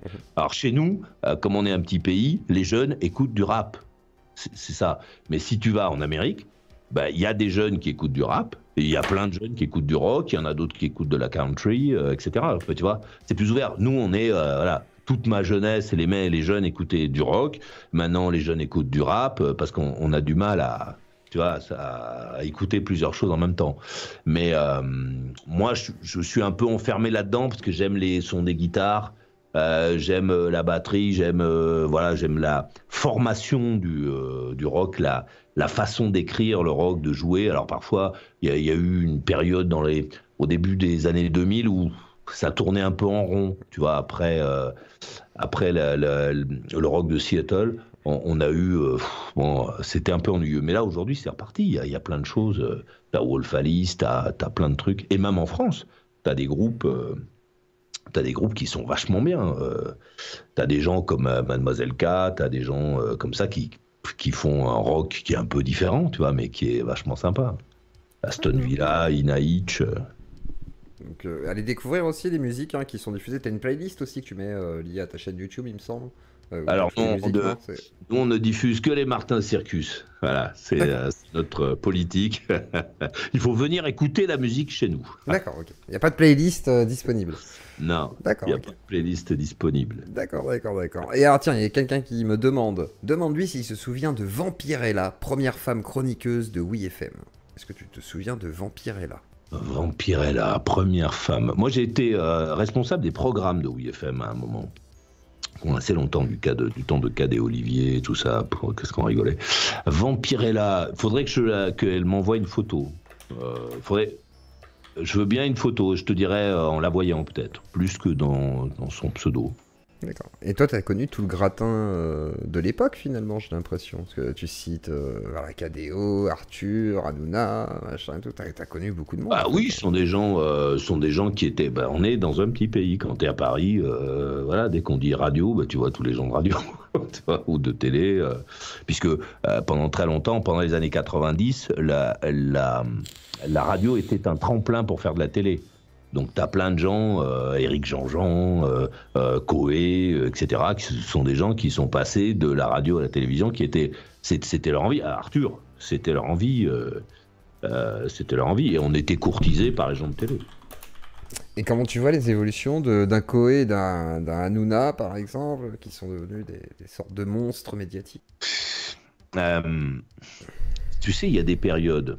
Il y a très peu de temps, c'était Coé, comment s'appelait son émission? La méthode Coé.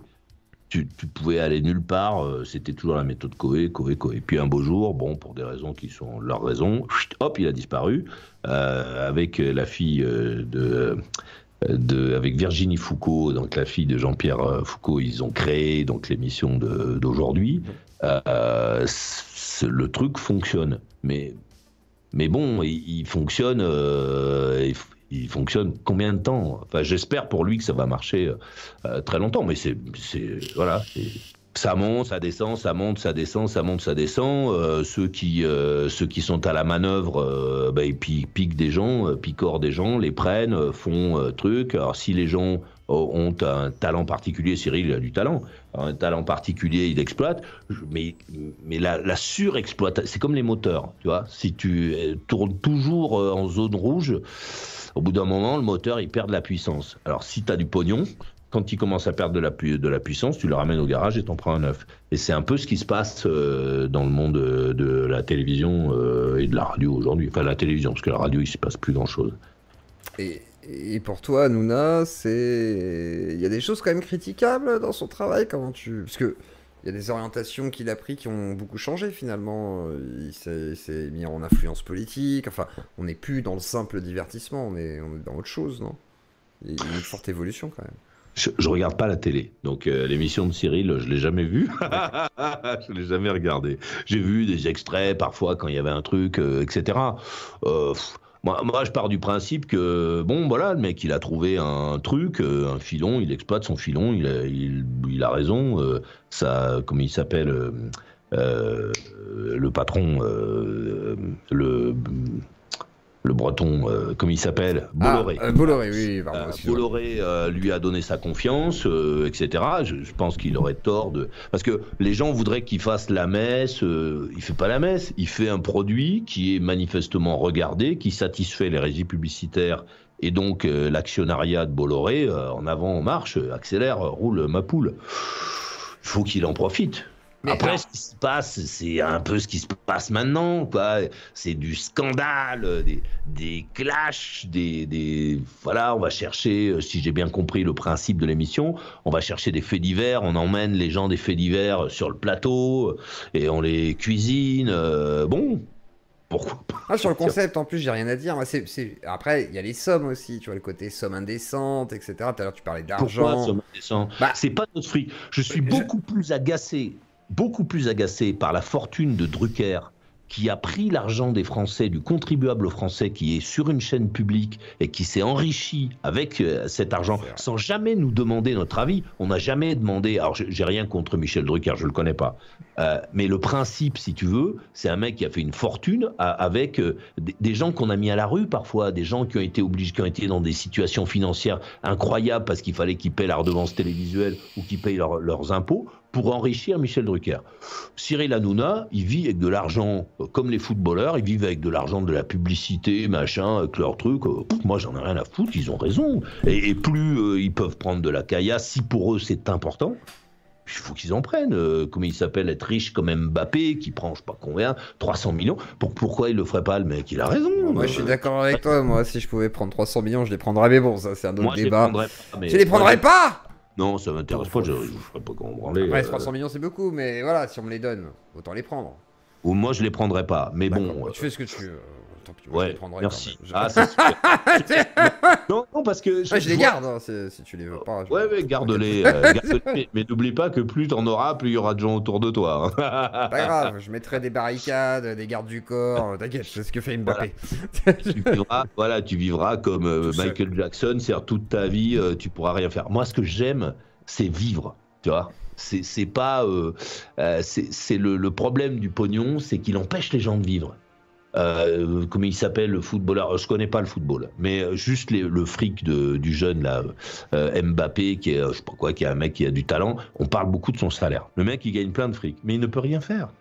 Il peut pas se dire tiens aujourd'hui je vais aller m'allonger dans l'herbe dans un truc. Il ne peut pas faire ça parce qu'il y a trop de pognon. S'il avait moins, il y a d'autres footballeurs qui sont moins connus, qui ont moins de pognon et qui peuvent le faire. Je suis pas d'accord, hein. Je t'avoue, honnêtement, autant, je suis d'accord, si t'es ultra connu, c'est compliqué de sortir dans la rue, tu vois, tu peux pas aller au Primark facilement ou à Franprix, mais tu fais quand même plus de choses que si t'as pas une thune, tu vois. T'as pas une thune, oui, tu vas dehors, mais tu fais rien. Moi, j'ai pas dit qu'il fallait rien avoir. Façon de parler, non mais attendez, je n'ai pas dit qu'il ne fallait rien avoir. Tu opposes au mec qui a 300 millions, tu opposes celui qui a rien. Moi, je dis pas ça. Je dis pas qu'il ne faut rien avoir.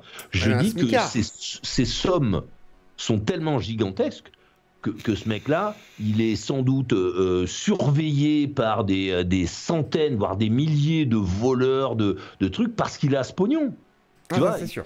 Qui fait qu'il peut pas être avec toi et aller pisser un petit peu plus loin parce qu'il y a des mecs qui vont essayer de l'attraper pour l'emmener pour demander une rançon. Je vois pas l'intérêt de vivre comme ça. Je ne vois pas l'intérêt. Maintenant, c'est bien pour eux. Moi, je trouve ça formidable. Que tu aies envie d'avoir, je sais pas, une grande maison. Alors moi, les grandes maisons, comme tu sais, Bernard Tapie, après, tu as des mecs qui sont chez toi, qui viennent te tabasser. Piscine à débordement et tout. Oh là là là là. Bon, la piscine à débordement, tant que c'est la mode. C'est cool. Oh, c'est vachement beau quand même. Avec la vue sur la plage et tout. Oh, c'est magnifique, j'ai vu ça. Mais il faut un beau décor, quoi. Ça sert à rien pour nager. À Madagascar, tu verras, tu n'auras pas la piscine à débordement, mais tu auras la nature.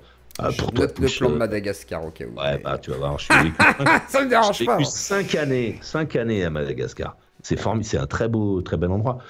Pour moi, la vraie vie, c'est ça. La vraie vie, c'est ces trucs-là. Mais ça ne veut pas dire que les autres n'ont pas le droit de le faire. Vivre enfermé chez toi, à regarder par la fenêtre s'il n'y a pas des trucs avec des mecs, je trouve ça... Moi, j'ai beaucoup de peine quand je pense à Britney Spears, par exemple. Bon, c'est une vieille gonzesse maintenant. Mais tu vois, la vie qu'elle a eue, cette petite fille qui était toute mimi, etc., elle a passé sa vie à être surveillée par les gens.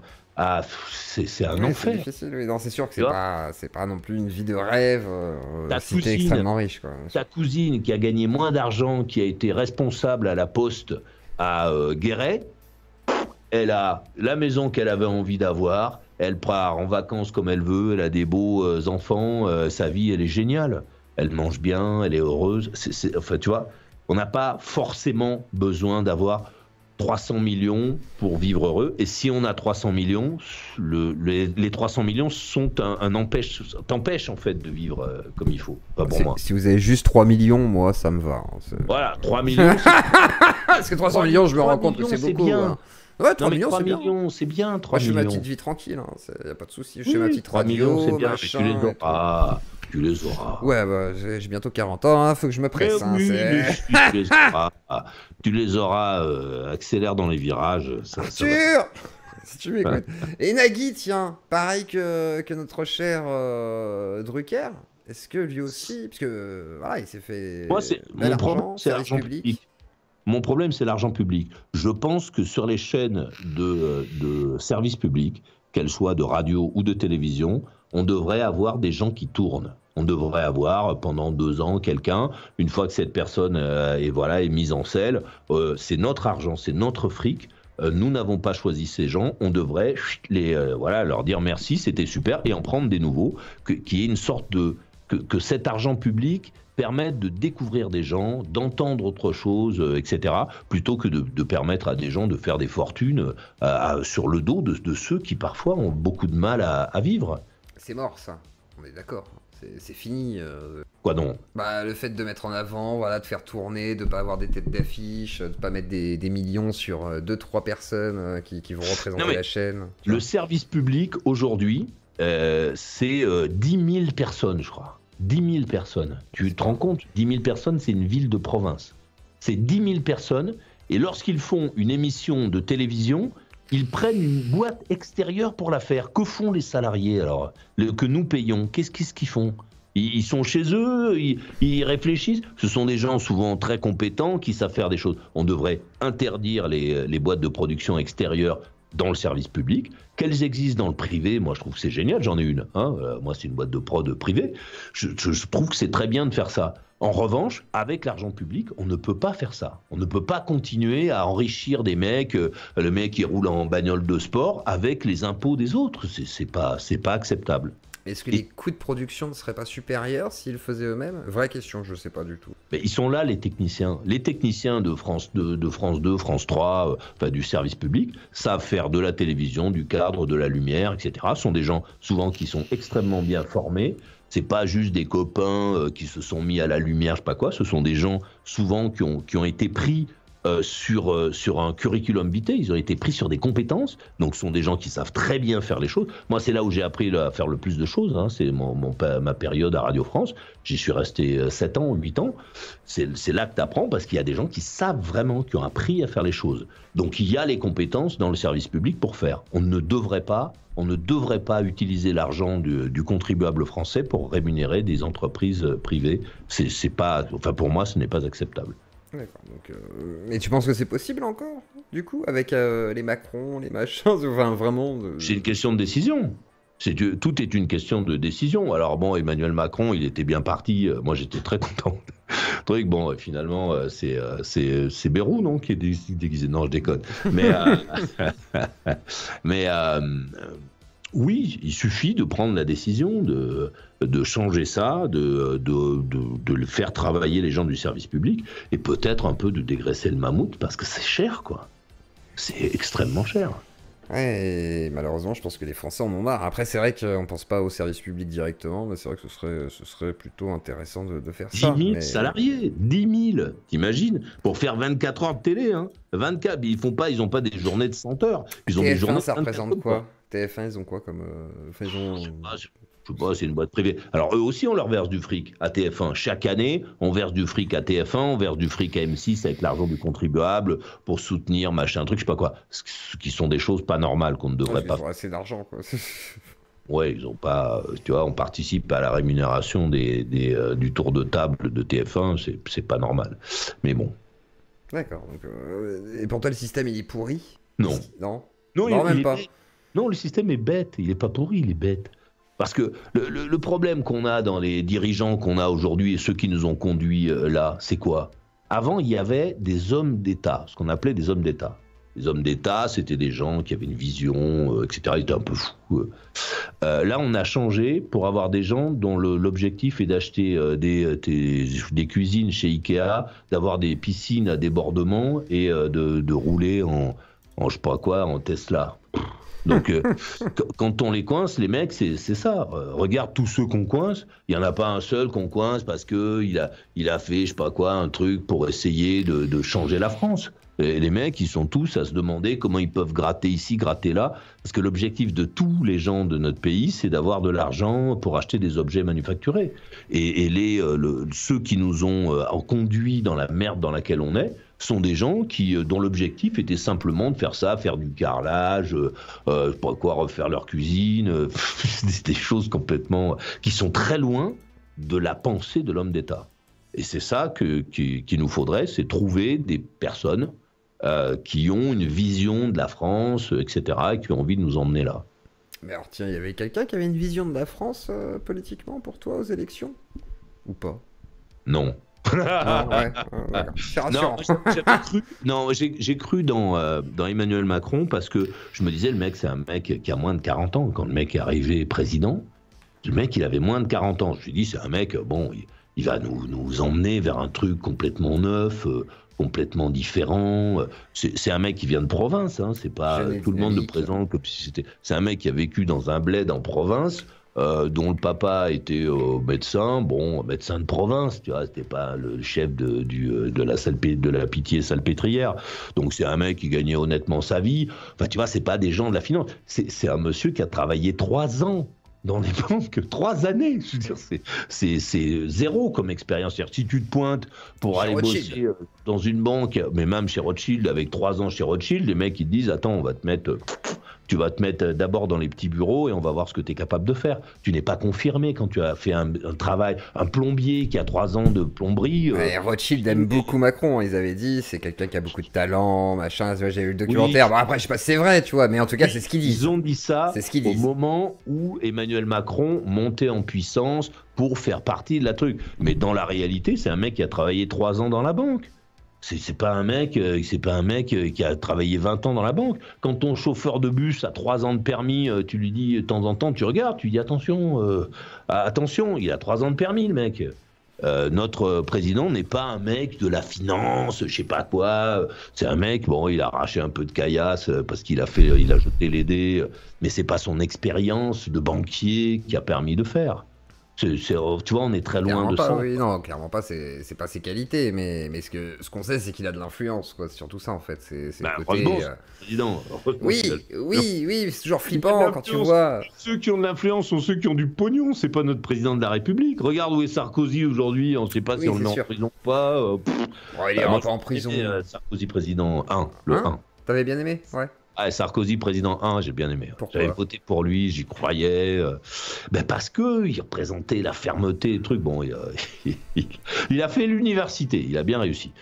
Après, sur le reste, il a été moins bon. Et ensuite, Sarkozy 2, le retour, ça, c'est 0.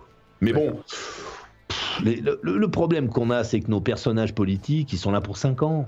Qu'est-ce que tu veux foutre en 5 ans? Les ministres, ils sont là, le mec, il est ministre aujourd'hui, jeudi soir, allô? Oui, non, finalement, t'es plus ministre. Qu'est-ce qu'on peut faire? Tu peux rien faire, il ne se passe rien. Et on est face à des gens, les BRICS, ce sont que des dictateurs, des mecs qui sont là depuis 20 ans et qui ont une vision à 20 ans de leur pays. Les mecs, la Russie, la Chine, etc., c'est des mecs qui sont présidents aujourd'hui et qui le seront encore dans 10 ans ou dans 20 ans. Donc ils emmènent leur pays vers 20 ans. Notre président de la République, Emmanuel Macron, en 2027, c'est-à-dire dans 2 ans, c'est fini. Terminé. Mais alors du coup, il faudrait quoi pour toi, selon toi? Le côté un peu royaliste, genre on met quelqu'un sur du long terme, on fait quoi dans l'idée? Il faut revenir au septennat, déjà. Il faut revenir à 7 ans, que les mecs aient le temps de développer un truc. Il faut empêcher les changements de gouvernement, de ministres intempestifs. Et il faut que ces ministres soient embauchés sur des compétences, pas sur du copinage. Pas parce que le mec, c'est un pote... il devient ministre de la santé alors qu'il n'a jamais vu un Doliprane de sa vie. Non. Il faut aller vers des gens qui savent. Les gens qui savent chez nous, ce sont les hauts fonctionnaires. Les hauts fonctionnaires de la finance, ce sont des gens qui ont fait des études dans la finance parce qu'ils aiment ça, en fait. Ils ont appris, ils sont intéressés. Ce sont eux qui savent. C'est pas Bruno Le Maire, il est très gentil, très sympathique, mais bon, les mecs, ils savent. C'est-à-dire que toi, tu sais faire pousser des carottes, et t'as un mec qui devient ton chef, mais il a jamais fait pousser de carottes. Et il dit, bon, alors maintenant, on va faire pousser des carottes ici, on va en faire là, je sais pas quoi, ça ne marche pas. Effectivement. Mais est-ce qu'on se taperait pas 7 ans de Macron si on mettait 7 ans? Et du coup 14 ans. Est-ce que c'est pas un peu long? C'est ce que je veux dire, c'est on se tape... tu vois. Attention, 7 ans d'Emmanuel Macron avec le même gouvernement. C'est-à-dire avec le même gouvernement de gens qui ont un savoir dans le domaine. Hein, c'est pas aujourd'hui avec les copains. C'est compliqué. Est-ce que c'est applicable ça à ton avis? Bien sûr.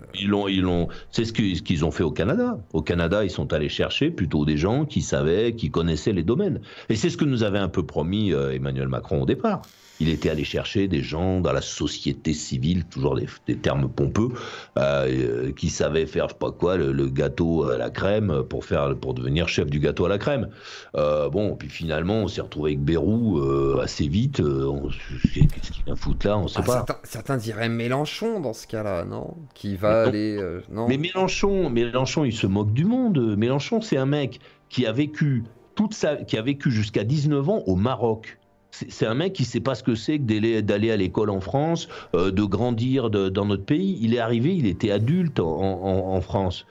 Ensuite, il a vécu avec de l'argent public toute sa vie. Alors oui, il va nous donner des conseils sur des machins, des trucs et des je sais pas quoi. Mais il n'est pas, enfin pour moi en tout cas, qui écoute ce qu'il dit, il n'est pas crédible. Ça ne marche pas. Parce que c'est très bien de dire aux gens ce qu'il faut faire, etc. Quand tu prends du pognon dans leur poche. Et Mélenchon a été député. Qu'est-ce qu'il a fait? Il a été député, Mélenchon. Qu'est-ce qui s'est passé? Rien du tout. Il n'a rien fait du tout. Il est en train de nous expliquer qu'il faut faire ci, qu'il faut faire là, mais c'est de la rigolade. Et ça ne fonctionne pas. Et il le sait très bien que ça ne marche pas. Alors c'est juste un mec qui gueule, il parle fort, etc. La République, c'est moi. Enfin, il dit des formules, on a toujours peur qu'il fasse un truc qu'on soit obligé d'emmener à Sainte-Anne. Bon, mais il n'est pas, ça ne marche pas. Le mec, il est né au Maroc, il a passé jusqu'à 19 ans, il était au Maroc, et maintenant il va nous expliquer comment il faut faire. C'est comme si nous, on allait au Maroc pour dire aux gens comment il faut faire. Les mecs, ils me diraient, mais attends, ils auraient le courage de nous dire, mais tu viens d'où? Bon. Il a quel âge, Mélenchon? Ouais, mais on pourrait considérer qu'il est français, tu vois, genre... Je dis qu'il n'était pas français, mais je dis que pour comprendre et pour mener la destinée d'un pays, il faut quand même bien le connaître. Et Mélenchon ne le connaît pas très bien, le pays. Pour la bonne et simple raison qu'il a vécu une partie de sa vie ailleurs qu'en France. C'est comme moi, quand je suis aux États-Unis, je ne pourrais pas devenir président des États-Unis. Je veux dire, je reste un Français avec ma vision de la France, etc. Même si j'aime beaucoup vivre aux États-Unis, même si j'écoute ce qu'on me dit, je suis un peu le mouvement, mais je suis un Français, je ne suis pas un Américain. Je ne peux pas emmener les Américains vers un mieux-disant, ça ne marche pas. D'accord, donc pour toi, la condition pour être président, c'est quand même d'être né en France, finalement, non? C'est pas d'être né en France, c'est de connaître le pays. C'est d'y avoir... Le mec, il n'est pas allé à la maternelle, il n'est pas allé au CP, il n'est pas allé au CM1, il n'est pas allé en 6e, et il n'est pas allé en seconde en France. Et il va nous expliquer ce que les enfants doivent faire et comment... Ça ne marche pas. C'est comme si nous, on débarquait au Maroc et qu'on disait aux gens, voilà maintenant, enfin c'est ce qu'on a essayé de faire d'ailleurs, voilà maintenant, t'as vu où ça les a emmenés? ça ne marche pas. Parce que pour faire tourner un pays, il faut le connaître. Il faut le connaître, l'avoir vécu, connaître les sentiments des gens. Il faut aussi aller un peu dans les campagnes, aller un peu dans les villes, pas seulement aller en vacances en Bretagne et puis revenir dans ce que depuis l'extérieur, on s'est dit que c'était Paris. Bon. Il faut aussi connaître aussi Paris, la région parisienne, pas seulement Saint-Denis, mais aller à Pontoise. Et t'aimes vraiment pas la LFI du coup? Non. ça se sent. J'ai cru remarquer un petit peu, mais à peine, c'est à peine perceptible. Mais c'est de ta faute. C'est de sa faute, c'est à cause de lui. Toujours de ma faute, moi. N'hésitez pas à financer le fautif. Mais c'est vrai que du coup, ok, donc pour toi... Aujourd'hui, politiquement, la France, tu la vois comment? Parce que tu es aux États-Unis en partie, pas tout le temps. Tu te sens toujours français totalement, du coup, toi? Oh bon, je suis français, moi. J'ai la mentalité française. Je me retiens pour pas donner des conseils quand je suis allé à l'étranger, dire aux gens non, il faut faire comme ci, il faut faire comme là. Je me dis aïe aïe aïe, non.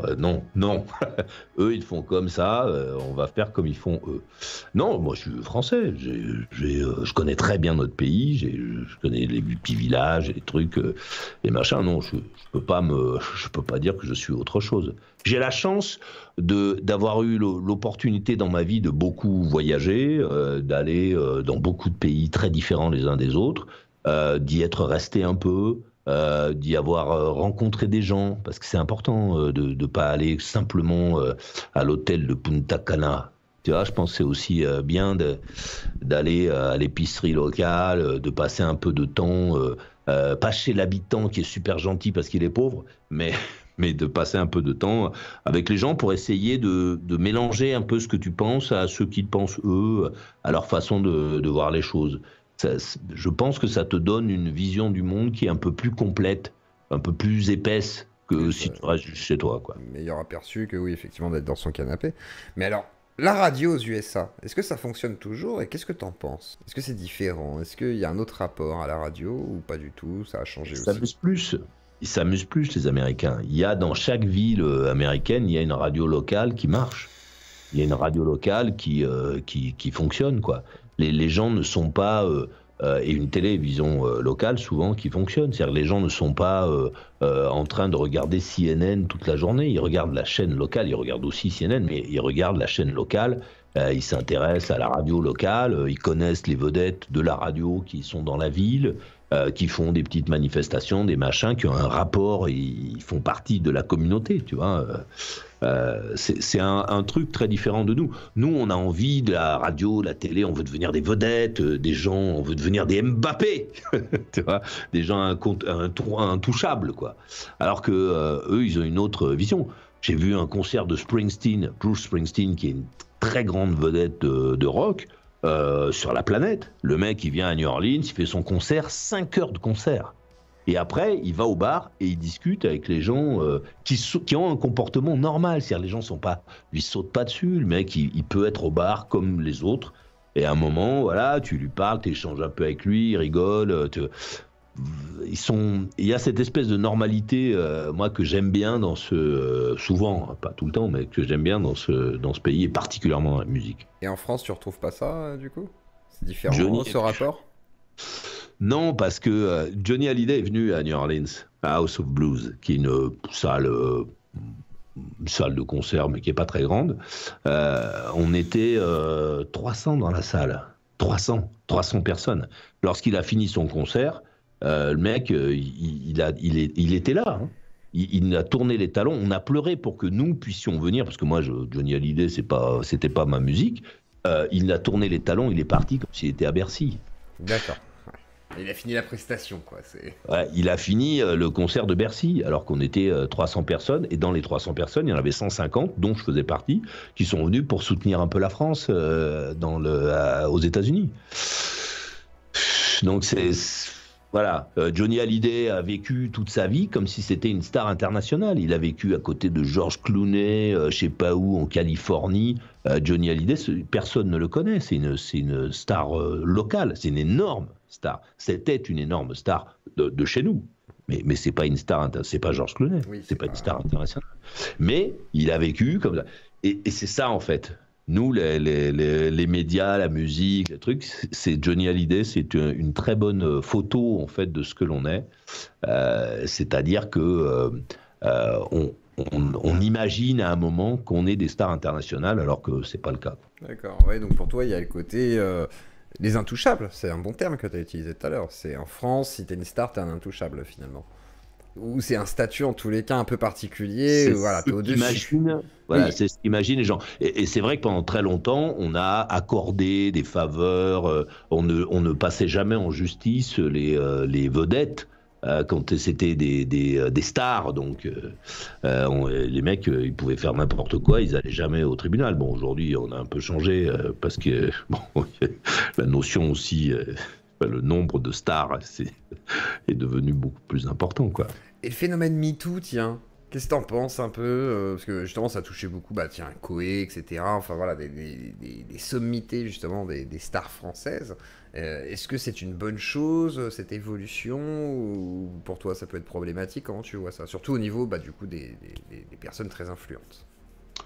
On est dans l'imitation, nous. Le rêve de tous les Français, c'est d'être américain. Donc, MeToo, les Français, ils n'ont pas trouvé de terme français pour le dire. Donc, il faut parce que les Français, on a l'impression qu'ils parlent tous anglais. Plutôt pas l'anglais d'Écosse, hein, ni l'anglais d'Afrique du Sud, mais l'anglais de New York. Ni l'anglais de New Orleans non plus. Donc, on est dans l'imitation. Quand tu vois Gérard Depardieu, qui est un mec que j'ai fréquenté un peu à un moment, c'est un mec qui...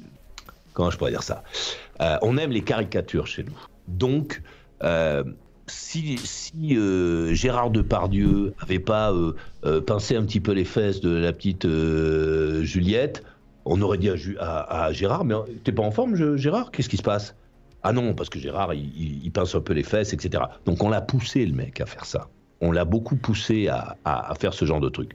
Donc maintenant, alors est-ce qu'il c'est un violeur ou pas? Moi, j'en sais rien, j'étais pas là. Mais on a quand même poussé les gens à être des caricatures. On a, alors bon, l'affaire Coé, moi je connais pas bien, mais bon, comment il s'appelle, Patrick Poivre d'Arvor, avec la fille qui vient le voir cinq fois dans son bureau, qui vient pour un passe-droit, en fait. Qui va voir Patrick Poivre d'Arvor pour, je sais pas quoi, faire éditer son livre, faire connaître son livre, etc., qui vient à plusieurs reprises. Alors, je dis pas qu'il ne l'a pas agressé sexuellement, mais il y a quand même aussi le comportement de ces filles qui vont au contact de ces gens-là dans l'espoir d'obtenir un avantage souvent professionnel, hein, rarement autre chose, un avantage professionnel. Et ces mecs-là, auxquels on a inculqué le fait qu'ils sont intouchables, qu'ils sont trucs, et qu'il faut qu'ils soient, Gérard, faut qu'il pète, il faut qu'il soit grossier, etc. S'il n'est pas grossier, s'il pète pas, s'il tripote pas les gonzesses, on le lui reproche, en fait. Donc le mec, il est un peu enfermé là-dedans, tu vois. Il y a aussi cette pression. Ça ne veut pas dire que les filles n'ont pas été agressées, hein, c'est pas parce que j'en sais rien. Mais je sais qu'il y a ça. On aime la caricature. Moi, pendant des années, alors moi, j'ai pas d'histoire de cul, de sexe avec les gonzesses, mais pendant des années, les mecs voulaient que je sois le mec qui raccroche au nez, etc. Mon travail, c'est pas ça. Ça fait 33 ans c'est la plus vieille émission de conversation de notre pays. Ça fait 33 ans qu'existe l'émission. La force de cette émission, c'est pas que je raccroche. Je raccroche quand un mec vient me dire « Ouais, ta maman, je sais pas quoi », ou je lui dis bah, « Si tu veux, je vais passer voir la tienne tout à l'heure ». Donc là, tout le monde est truc, mais tu te rends compte, il répond. Bon, mais pendant très longtemps, les gens ont voulu que je sois une caricature, que je sois juste le mec qui raccroche. Ah oui, il y a des gens qui viennent, qui n'ont pas écouté l'émission depuis longtemps, ils débarquent et ils disent « Ah oui, Maurice l'aurait raccroché depuis longtemps ». Parce qu'eux, ils savent mieux que moi, en fait, tu vois, quand est-ce que je raccroche, pourquoi je raccroche. Parce qu'il y a cette envie de caricature, de te pousser à être... Alors quand c'est juste, moi, je suis un mec qui réfléchit, j'en ai rien à foutre de ce que pensent les gens et j'ai pas besoin de ça, donc je suis un peu en retrait. Quand t'es un Gérard Depardieu, quand t'es truc, t'es dans la machine et puis les mecs te poussent. Là, il a foutu un coup de poing dans la gueule à un mec dans un restaurant avant-hier. Parce que voilà, on lui demande d'être ça. Et puis il picole en plus, hein, donc ça n'a pas aidé. Ça n'a pas aidé. Oui, non, mais c'est pas grave, Gérard, il a le droit, moi je picole aussi. Mais je veux dire, voilà. On lui demande d'être ça. C'est vrai aussi, oui, c'est l'image qu'il est. Oui, c'est Gargantua, quoi. C'est Grand Gousier, quoi. Il avale des trucs, il pète, il rote, effectivement. Un coup de poing, il pisse sur les bagnoles, etc. Bon, c'est la pression du milieu. C'est-à-dire qu'on devrait juger Gérard Depardieu pour ça, mais on devrait aussi juger toutes celles et ceux qui ont fermé leur gueule, qui l'ont poussé à être comme ça, qui ont dit à la petite Juliette « Ah, mais tu c'est Gérard, bon, il t'a un peu pincé les fesses, fais pas chier. Tu veux travailler ou pas ?» Tu vois, c'est comme ça. Et est-ce que pour travailler, justement, être avec de la notoriété, même voilà, aussi petite qu'elle est, il faut pas s'isoler finalement de ce brouhaha incessant des gens qui veulent t'influencer, autant du public que du coup des gens qui ont de l'argent et qui veulent investir sur toi? J'ai pas suivi, j'ai pas compris. Éviter de se laisser trop influencer, ne pas rentrer justement dans ce jeu médiatique où tout le monde a un avis à te proposer et t'emmener finalement dans des directions qui soit te caricaturent ad vitam aeternam ou te perdent, j'imagine, pour certains. Ouais, mais ça, c'est la vie, en fait. C'est-à-dire que est-ce que dans notre vie, on doit écouter pour plaire à nos voisins, à nos cousins, à nos copains d'école? Est-ce qu'on doit faire ça? Ou est-ce qu'on doit se dire, moi j'ai envie de faire ça et je vais le faire comme ça? Voilà, point, rideau. J'ai eu la chance, moi, d'être élevé par des gens qui m'ont dit, voilà, tu ne pourras pas tout faire dans ta vie, il y a des choses que tu sais faire, fais ces choses-là. Essaie de voir si ces choses-là te correspondent, te conviennent, si tu te sens bien dedans. Si tu te sens bien dedans, appuie sur le champignon. Voilà. Après, oui, il y a ceux qui sont autour de toi, qui ont envie que tu sois comme ci, comme ça. Mais moi, ça m'est arrivé lorsqu'on parlait de projets de télévision avec certaines chaînes de télé qui ont mis de l'argent sur des pilotes. J'en ai fait une tripotée à un moment. Je gagnais ma vie en faisant des pilotes. C'est super. J'étais un pilote, quoi, si tu veux. Ces gens-là, je leur disais à la fin, maintenant, moi, ce que je veux faire, c'est ce que je vous ai montré. Ce que vous voulez, faites-le. Voilà. plutôt que d'accepter de faire. J'ai préféré. Bon, j'ai été quasiment toute ma vie dans une situation qui fait que bon, j'ai toujours une boîte de conserve sur une étagère et un bout d'oignon, donc je peux manger. Enfin, tu vois, je suis pas. Il y a des gens qui n'étaient pas dans cette situation, qui ont été obligés de faire ce qu'on leur a dit. Moi, non. Parce qu'après, il faut faire le boulot, quoi. Faut pas juste épater les mecs qui sont autour de la table avec toi, qui t'offrent du champagne, qui te proposent d'offrir des motos, des machins, des trucs. Ces gens-là, après, ils se barrent. Le jour où ça merdoit, ils sont plus là. Hein, t'es tout seul. Et du coup, t'as pas fait le tour après tant d'années de donner la parole aux gens, etc. Comment tu vois les choses après tant de temps? J'adore, c'est formidable. D'abord parce que tu entends les vrais gens sur des sujets qui ne sont pas des sujets d'exception. Moi, ça m'emmerde les sujets d'exception, c'est les gens qui viennent pour des choses extraordinaires. Ouais, pourquoi pas, si tu veux. Mais j'aime bien, moi j'aime le quotidien. Le mec qui vient me dire, voilà, ce matin, je me suis levé à 9h, j'ai fait ci, j'ai fait ça. Moi, ça m'intéresse. Ouais, t'es passionné par ça, en fait, le côté randomisé, finalement, et la vie du quotidien, quoi. Ouais, les gens, leur avis sur des trucs, et puis savoir d'où ça vient. On a des conversations qui sont... on n'a pas... Dans notre culture, il n'y a pas l'art de la discussion. Nous, en France, on nous a toujours dit la religion et la politique, je crois, c'est des sujets qu'on n'aborde pas en famille parce qu'on se fâche. Là, on peut le faire. Et ça, c'est génial. Parce que t'entends des gens dire des choses... parfois tellement absurdes, tellement délirantes, qu'il faut que tu les entendes pour savoir qu'elles existent. Autrement, tu te dis, c'est des trucs de film. C'est ça. C'est un peu le but de ma chaîne aussi. Hein. J'interviewe des gens, des fois on me dit, mais pourquoi? Bah parce que sinon tu saurais pas que ça existe et tu serais pas choqué. Oui. Et voilà, maintenant tu sais. Je souscris à ça. Et c'est incroyable. Et c'est d'où la liberté d'expression qui est nécessaire. Mais tiens, ta plus grosse colère en radio, c'est quoi, si t'as un souvenir de ta plus grosse colère? Et pourquoi? Tu sais, moi je suis un mec qui se fâche. Hein, donc... Oui, je sais, c'est pour ça que je demande. C'est des colères intéressantes, moi je trouve ça bien. J'ai pas hiérarchisé, mais ma plus grosse colère. Non, ce qui m'agace le plus, ce sont les gens qui répètent des trucs, qui répètent des choses sans prendre le temps d'essayer de les digérer, de les comprendre. Des gens qui répètent des trucs, des choses que je trouve bêtes, quoi, des choses dans lesquelles qui n'ont pas de sens. Tu vois, le fameux « Ah ben oui, hein, c'est comme ça hein. ». Ça, en général, c'est ça qui m'irrite. D'accord. Et ton côté bourrin expéditif sur la période Skyrock, c'était vraiment de l'agacement ou c'était voilà, une sorte de personnage, on va dire, créé pour le contexte?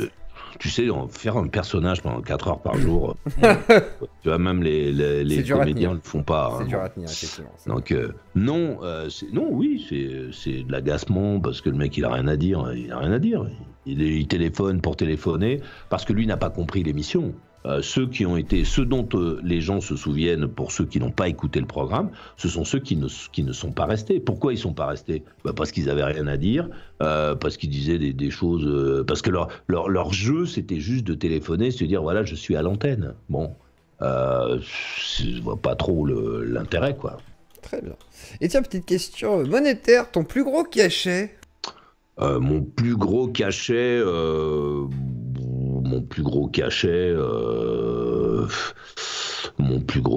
peut-être 80. En quoi? En un coup? C'est ça? Ah bah si tu me demandes mon plus gros cachet, ouais, c'est en un coup. Mais d'accord, c'est pourquoi? C'est pour une soirée? C'est pour un mois? C'est pourquoi? Ouais, c'est pour ça que je demande. Mon plus gros cachet, je suis un naïf. C'est un truc qu'on te donne pour une prestation. Pour une prestation, ok. Juste une prestation. On va pas rentrer dans le détail. Non mais ok, ah, ça devait être intéressant. Ça devrait être intéressant. Je me dis. Ah bah oui, mais tu sais, moi je suis pas un obsédé de fric. J'ai la chance d'avoir ce qu'il faut pour vivre comme j'ai envie de vivre, c'est-à-dire bien bouffer, voyager, avoir un toit sur la tête, des meules, des bagnoles et tout ça. Donc je suis pas obsédé par le fric. Pour moi, ce qui est important, c'est le plaisir, quoi. Et le plaisir, ne passe pas forcément par la... Alors, c'est bien d'en avoir, hein, mais il ne passe pas forcément par le pognon. Le plaisir, ça peut être simplement, t'asseoir sur un banc. Je vais en ce moment, je suis à Clermont-Ferrand. Tu vas manger une cuisse de poulet là chez le mec qui vend ça, je sais pas quoi, 6 €. Tu te mets sur un petit banc là où passent les bagnoles là, et tu manges ça en regardant passer les voitures. J'adore. Voilà, c'est un plaisir. Plaisir Mais simple. j'aime bien aussi aller manger chez Guy Savoie, voilà, me mettre à table et dépenser un fric sondable, quoi. Moi aussi, je veux aller chez le monsieur, là. Je sais pas Mais qui oui, c'est, tu verras, mais je veux aller mange chez... très très bien. Je vais aller chez J'en ai Pierre, d'autres etc. conseillers. Va chez Ouais. Rouquette aussi, tu verras. Avec grand plaisir. Ouais. Ouais, Moi, ouais. je suis très fervent de Ouais. grands restaurants, j'avoue, j'aime ça. C'est bien. C'est Bien. bon la bonne bouffe, quand même. Ouais. Franchement. Mais aussi le routier, le vrai routier, avec la Ah nappe, oui, bien sûr. Ouais. matériaux, avec la bouffe en volume, la bonne bouffe Petit classique de chez bouchon nous. lyonnais, Si. Oui, bien sûr. Très, Il faut des choses simples, mais c'est un plaisir la bouffe, de toute façon. Bouffe, vin, etc. Moi, je suis un fan. Alors, tiens, question du chat. J'ai raté le début. Au fait, avez-vous parlé de l'affaire Guillaume Meurice avec France TV pour parler de censure et tout? Alors, pour rappel, à Halloween, aux alentours du 31 octobre, après les actes du Hamas, il y a eu Guillaume Meurice qui a fait une blague en disant il y a des costumes d'Halloween en disponibilité et Netanyahou, enfin, il y a les costumes de Netanyahou, c'est comme un nazi sans prépuce, voilà. Et l'ARCOM, etc., s'en est saisi, branle-bras de combat, et on a dit à France Inter, me semble-t-il plutôt, qu'il devait dégager. Alors, est-ce que tu as un avis sur tout ce remue-ménage, on va dire, au niveau de... L'humour à 2 francs, c'est complètement con de dire ça. Enfin bon, je pense qu'on devrait vendre France Inter à, comme il s'appelle, patron de Free, Xavier Niel, ouais. à Xavier Niel, qui a déjà acheté le journal Le Monde. Je pense que c'est une boîte qu'on devrait privatiser, parce que bon, c'est une boîte...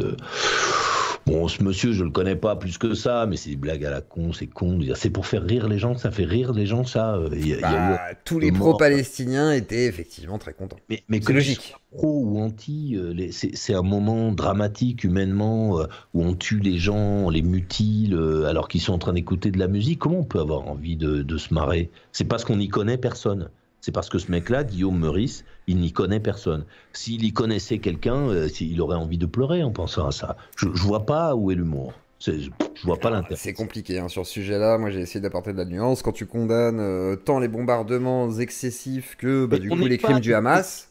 On n'est pas que les gens qui sont pro-palestiniens aillent en Palestine, qu'ils y aillent. Si tu veux, effectivement, si tu es d'accord, machin truc, va faire le bouclier là-bas. Effectivement, ça peut-être ça changera quelque chose si Mélenchon et Co vont là-bas se mettre avec les bras comme ça en croix pour empêcher que Netanyahou aille au bout de son idée. Mais voilà, alors être chez nous, aller sur TikTok et puis après aller dans les magasins, après manger un petit truc et puis après faire oui, je suis pro-Palestine en se déguisant. Non, arrête, non. Les Palestiniens ne nous ont jamais demandé ça. Ils ne nous ont jamais demandé de bloquer les facultés, les écoles. Ils en ont rien à branler. Ils savent même pas où c'est. Ça ne leur rapporte rien. Eux, leur problème, c'est qu'ils sont bombardés par les Israéliens et qu'ils ont envie que ça s'arrête. On va se casser nous. Et qu'ils ont envie que ça s'arrête. Tu vois, bon, s'ils veulent arrêter, qu'ils cessent de mettre notre pays à sac et de détruire le bien commun et qu'ils aillent en Palestine, qui passent par l'Égypte et qu'ils aillent là-bas faire ce qu'ils nous racontent au lieu de faire juste de la théorie, de parler, de bavasser, parce que c'est très facile de bavasser. Si effectivement la vie des Palestiniens les intéresse, qu'ils aillent les défendre, qu'ils aillent sur le terrain. Et surtout qu'il y a des assos sur place, des ONG, etc. Donc c'est possible en plus. Hein, il y a des personnes qui, au lieu de faire des grands discours devant les écoles, entre 2 McDonald's et 3 passages à l'Apple Store, les mecs, ils ont pris leur clic et leur claque et ils sont allés là-bas. Donc qu'ils aillent là-bas, qu'ils arrêtent de nous faire chier. On n'est pas en Palestine, on est en France et il faut qu'on arrive à faire tourner notre pays qui va très mal parce qu'on est toujours en train de s'occuper de se donner l'impression que l'on peut régler les problèmes des autres. Voilà. Très bien. Bon, là, je m'énerve après. Il n'y a pas de souci, t'inquiète. Et complément de la question, c'est est-ce que ça t'aurait moins choqué si ça avait été sur un service privé, en fait, pas service public, pardon. Une radio privée. Guillaume Meurice. Non, là, moi, c'est l'humour que je trouve complètement con. Je trouve ça ridicule. Non, ce qui m'embête avec avec France Inter et France 2, c'est que ce sont des chaînes commerciales qui ont des programmes qui sont des programmes commerciaux, qui pourraient très bien sont des chaînes qui se défendent d'ailleurs très très bien face à la concurrence commerciale. On n'a pas de raison de demander aux contribuables français de les financer. C'est juste ça. Autant France 3, et les stations de Radio France décentralisées, c'est le service public. Si tu veux savoir ce qui se passe à Dijon, quand tu arrives là-bas, tac, t'allumes France 3, là les mecs, ils font du service public. Ils te disent voilà, il y a ci, il y a là, ils connaissent bien le terrain, ils sont sur le terrain, etc. Ça, c'est du service au public. France 2 qui fait, je sais pas quoi, des émissions commerciales avec des pubs devant, derrière, comme TF1, puisque c'est le concurrent direct de TF1, devrait être une boîte privée. On n'a pas de raison de financer cette chaîne. Ils font même des émissions de mise aux enchères. Et moi, je croyais que c'était M6 au début. C'est-à-dire que ma femme, on regarde ça, 5 heures. Et il y a des gens qui font des mises aux enchères avec l'autre, là, l'hystérique fan de Napoléon, là, qui fait des grandes collections et tout, qui est extrêmement riche. Et moi, je pensais qu'on était sur M6. En fait, non, c'est France 2. France 2 qui propose des émissions de télé-réalité ou des randoms. C'est-à-dire, nous, on vient vendre nos objets à des grands riches qui te disent combien ça vaut et combien ils veulent bien payer. C'est incroyable. Je connais pas ça. C'est incroyable. C'est incroyable. Je me dis, effectivement, il y a un vrai souci. Et alors, du coup... Maurice Radio Libre, c'est quoi aujourd'hui? Maurice Radio Libre, c'est un support indépendant qui donne la parole à toutes celles et ceux qui ont envie de parler et qui respectent nos règles.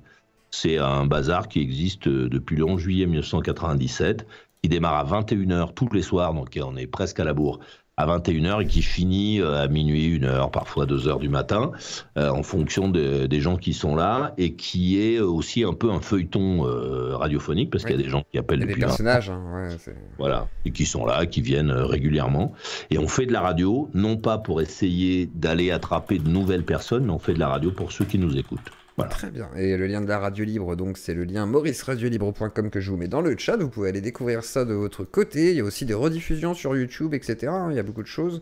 Et du coup, c'est payant, c'est gratuit. Comment ça se passe? C'est gratuit. C'est gratuit. Voilà. Et on finance, s'il y en a un peu de cervelle, on se rend compte que voilà, il faut payer l'URSSAF, les droits sur la musique, le matériel, etc. Donc on envoie du pognon. Si on pense que non, on le fait pas. Si on est trop con, c'est pas grave. On fait quand même de la radio pour aussi les gens qui sont cons. Exactement. Et c'est pareil d'ailleurs, Anzuc le dit, on fait à peu près la même chose. Et pourquoi pas YouTube? Tiens, pourquoi justement une plateforme privée? Pour terminer la dernière question, et je te laisse partir. Effectivement. On fait parfois YouTube, parfois, mais bon, j'ai pas toujours des trucs à montrer. Bon, tu vois, voilà, ma tête. C'est ça. C'est suffisant. Voilà. C'est suffisant pour une radio. En plus, t'es toujours debout, etc. Il y a quand même un truc, tu vois. On fait de temps en temps. Bon, ouais. Okay.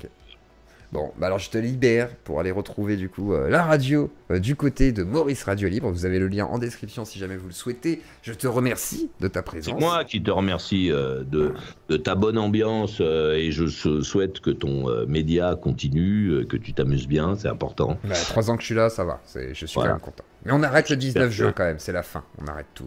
Qu'est-ce que ça veut dire, on arrête tout? Je pars en vacances aussi, mais faut pas le dire. Ah, mais tu reviens après? Non, je pars avec la caisse. Je pars avec la caisse, bah attends. Ah oui, tu pars avec la caisse, mais tu reviens pour la remplir. Bah il faut bien, il faut bien. mais voilà, je vends un fantasme d'arrêt, mais c'est la fin de la saison, certains le savent très bien. Mais en tous les cas, effectivement, chaque fois que je pars en vacances en été, je fais une fin de saison. On dit qu'on arrête tout et que c'est la fin. Donc c'est la fin. Mais je te remercie en tous les cas. Allez découvrir Maurice. Allez découvrir aussi sur YouTube. Vous avez toutes les archives, etc. Si vous cherchez, moi j'irai chercher d'ailleurs d'autres débats qu'on a évoqués ce soir. Et comme ça, vous pourrez découvrir un petit peu le ton. Et du coup, allez découvrir en direct Maurice Radio Libre à 21h. Il commence dans quelques instants, j'ai l'impression. Donc je te libère, Maurice. Merci beaucoup. Et merci à tous ceux qui m'ont aidé à l'inviter. Parce qu'il y a son équipe, du coup, avec qui j'ai communiqué par mail. Et aussi une autre personne qui est sûrement dans le chat actuellement, qui m'avait mis en contact. Donc merci à eux. Et je te dis à très bientôt, peut-être, Maurice. Merci beaucoup. Merci beaucoup, tu sais où me trouver, et bon courage à toi, et bravo pour ce que tu fais. J'espère que ça durera longtemps, et je salue toutes celles et ceux qui écoutent ton programme, et je leur souhaite une bonne continuation. Eh bien, merci beaucoup, et belle soirée à vous, à bientôt. Aïe. Ciao. Et je libère Maurice. Bon, vous avez aimé? Belle interview, c'était intéressant. C'était intéressant. Alors, on va pas parler que de la radio, je vous laisse découvrir, parce que finalement, ça reste actuel. Voilà. Découvrez son contenu au maximum. Le personnage est tel et quel, vivant, intact, et ça fait plaisir, du coup, moi, je trouve ça intéressant. On a pu parler aussi des positionnements politiques, parce qu'il y a beaucoup de capsules qui sortent sur ces positionnements politiques, etc. C'est intéressant. Donc, comme ça permet de mieux découvrir le personnage, et pourquoi pas un soir, l'inviter en Zuc le dit pour se faire une radio libre, ça pourrait être marrant, qui sait. Voilà, à tester. Et puis, Arthur, si tu m'écoutes. Arthur ou... Voilà, même Drucker, hein. Hey, Michel, Si jamais Maurice il a dit ça, mais c'est sorti de sa pensée, mais vu que tu as... Voilà, n'hésite pas à soutenir la liberté d'expression, l'Asieux que le dit. Si tu t'appelles Michel Drucker, que tu t'appelles Koé, que tu es Hanouna, voilà. N'hésitez pas à soutenir la liberté d'expression, n'hésitez pas à soutenir les radios, n'hésitez pas à soutenir vos contenus si vous le souhaitez, si vous le pouvez. Et derrière ça, eh ben, on perdurera. Mais on arrête le 19 juin, c'est la fin de l'Asieux que le dit. Mais en attendant, on se retrouve, pas demain, on se retrouve lundi.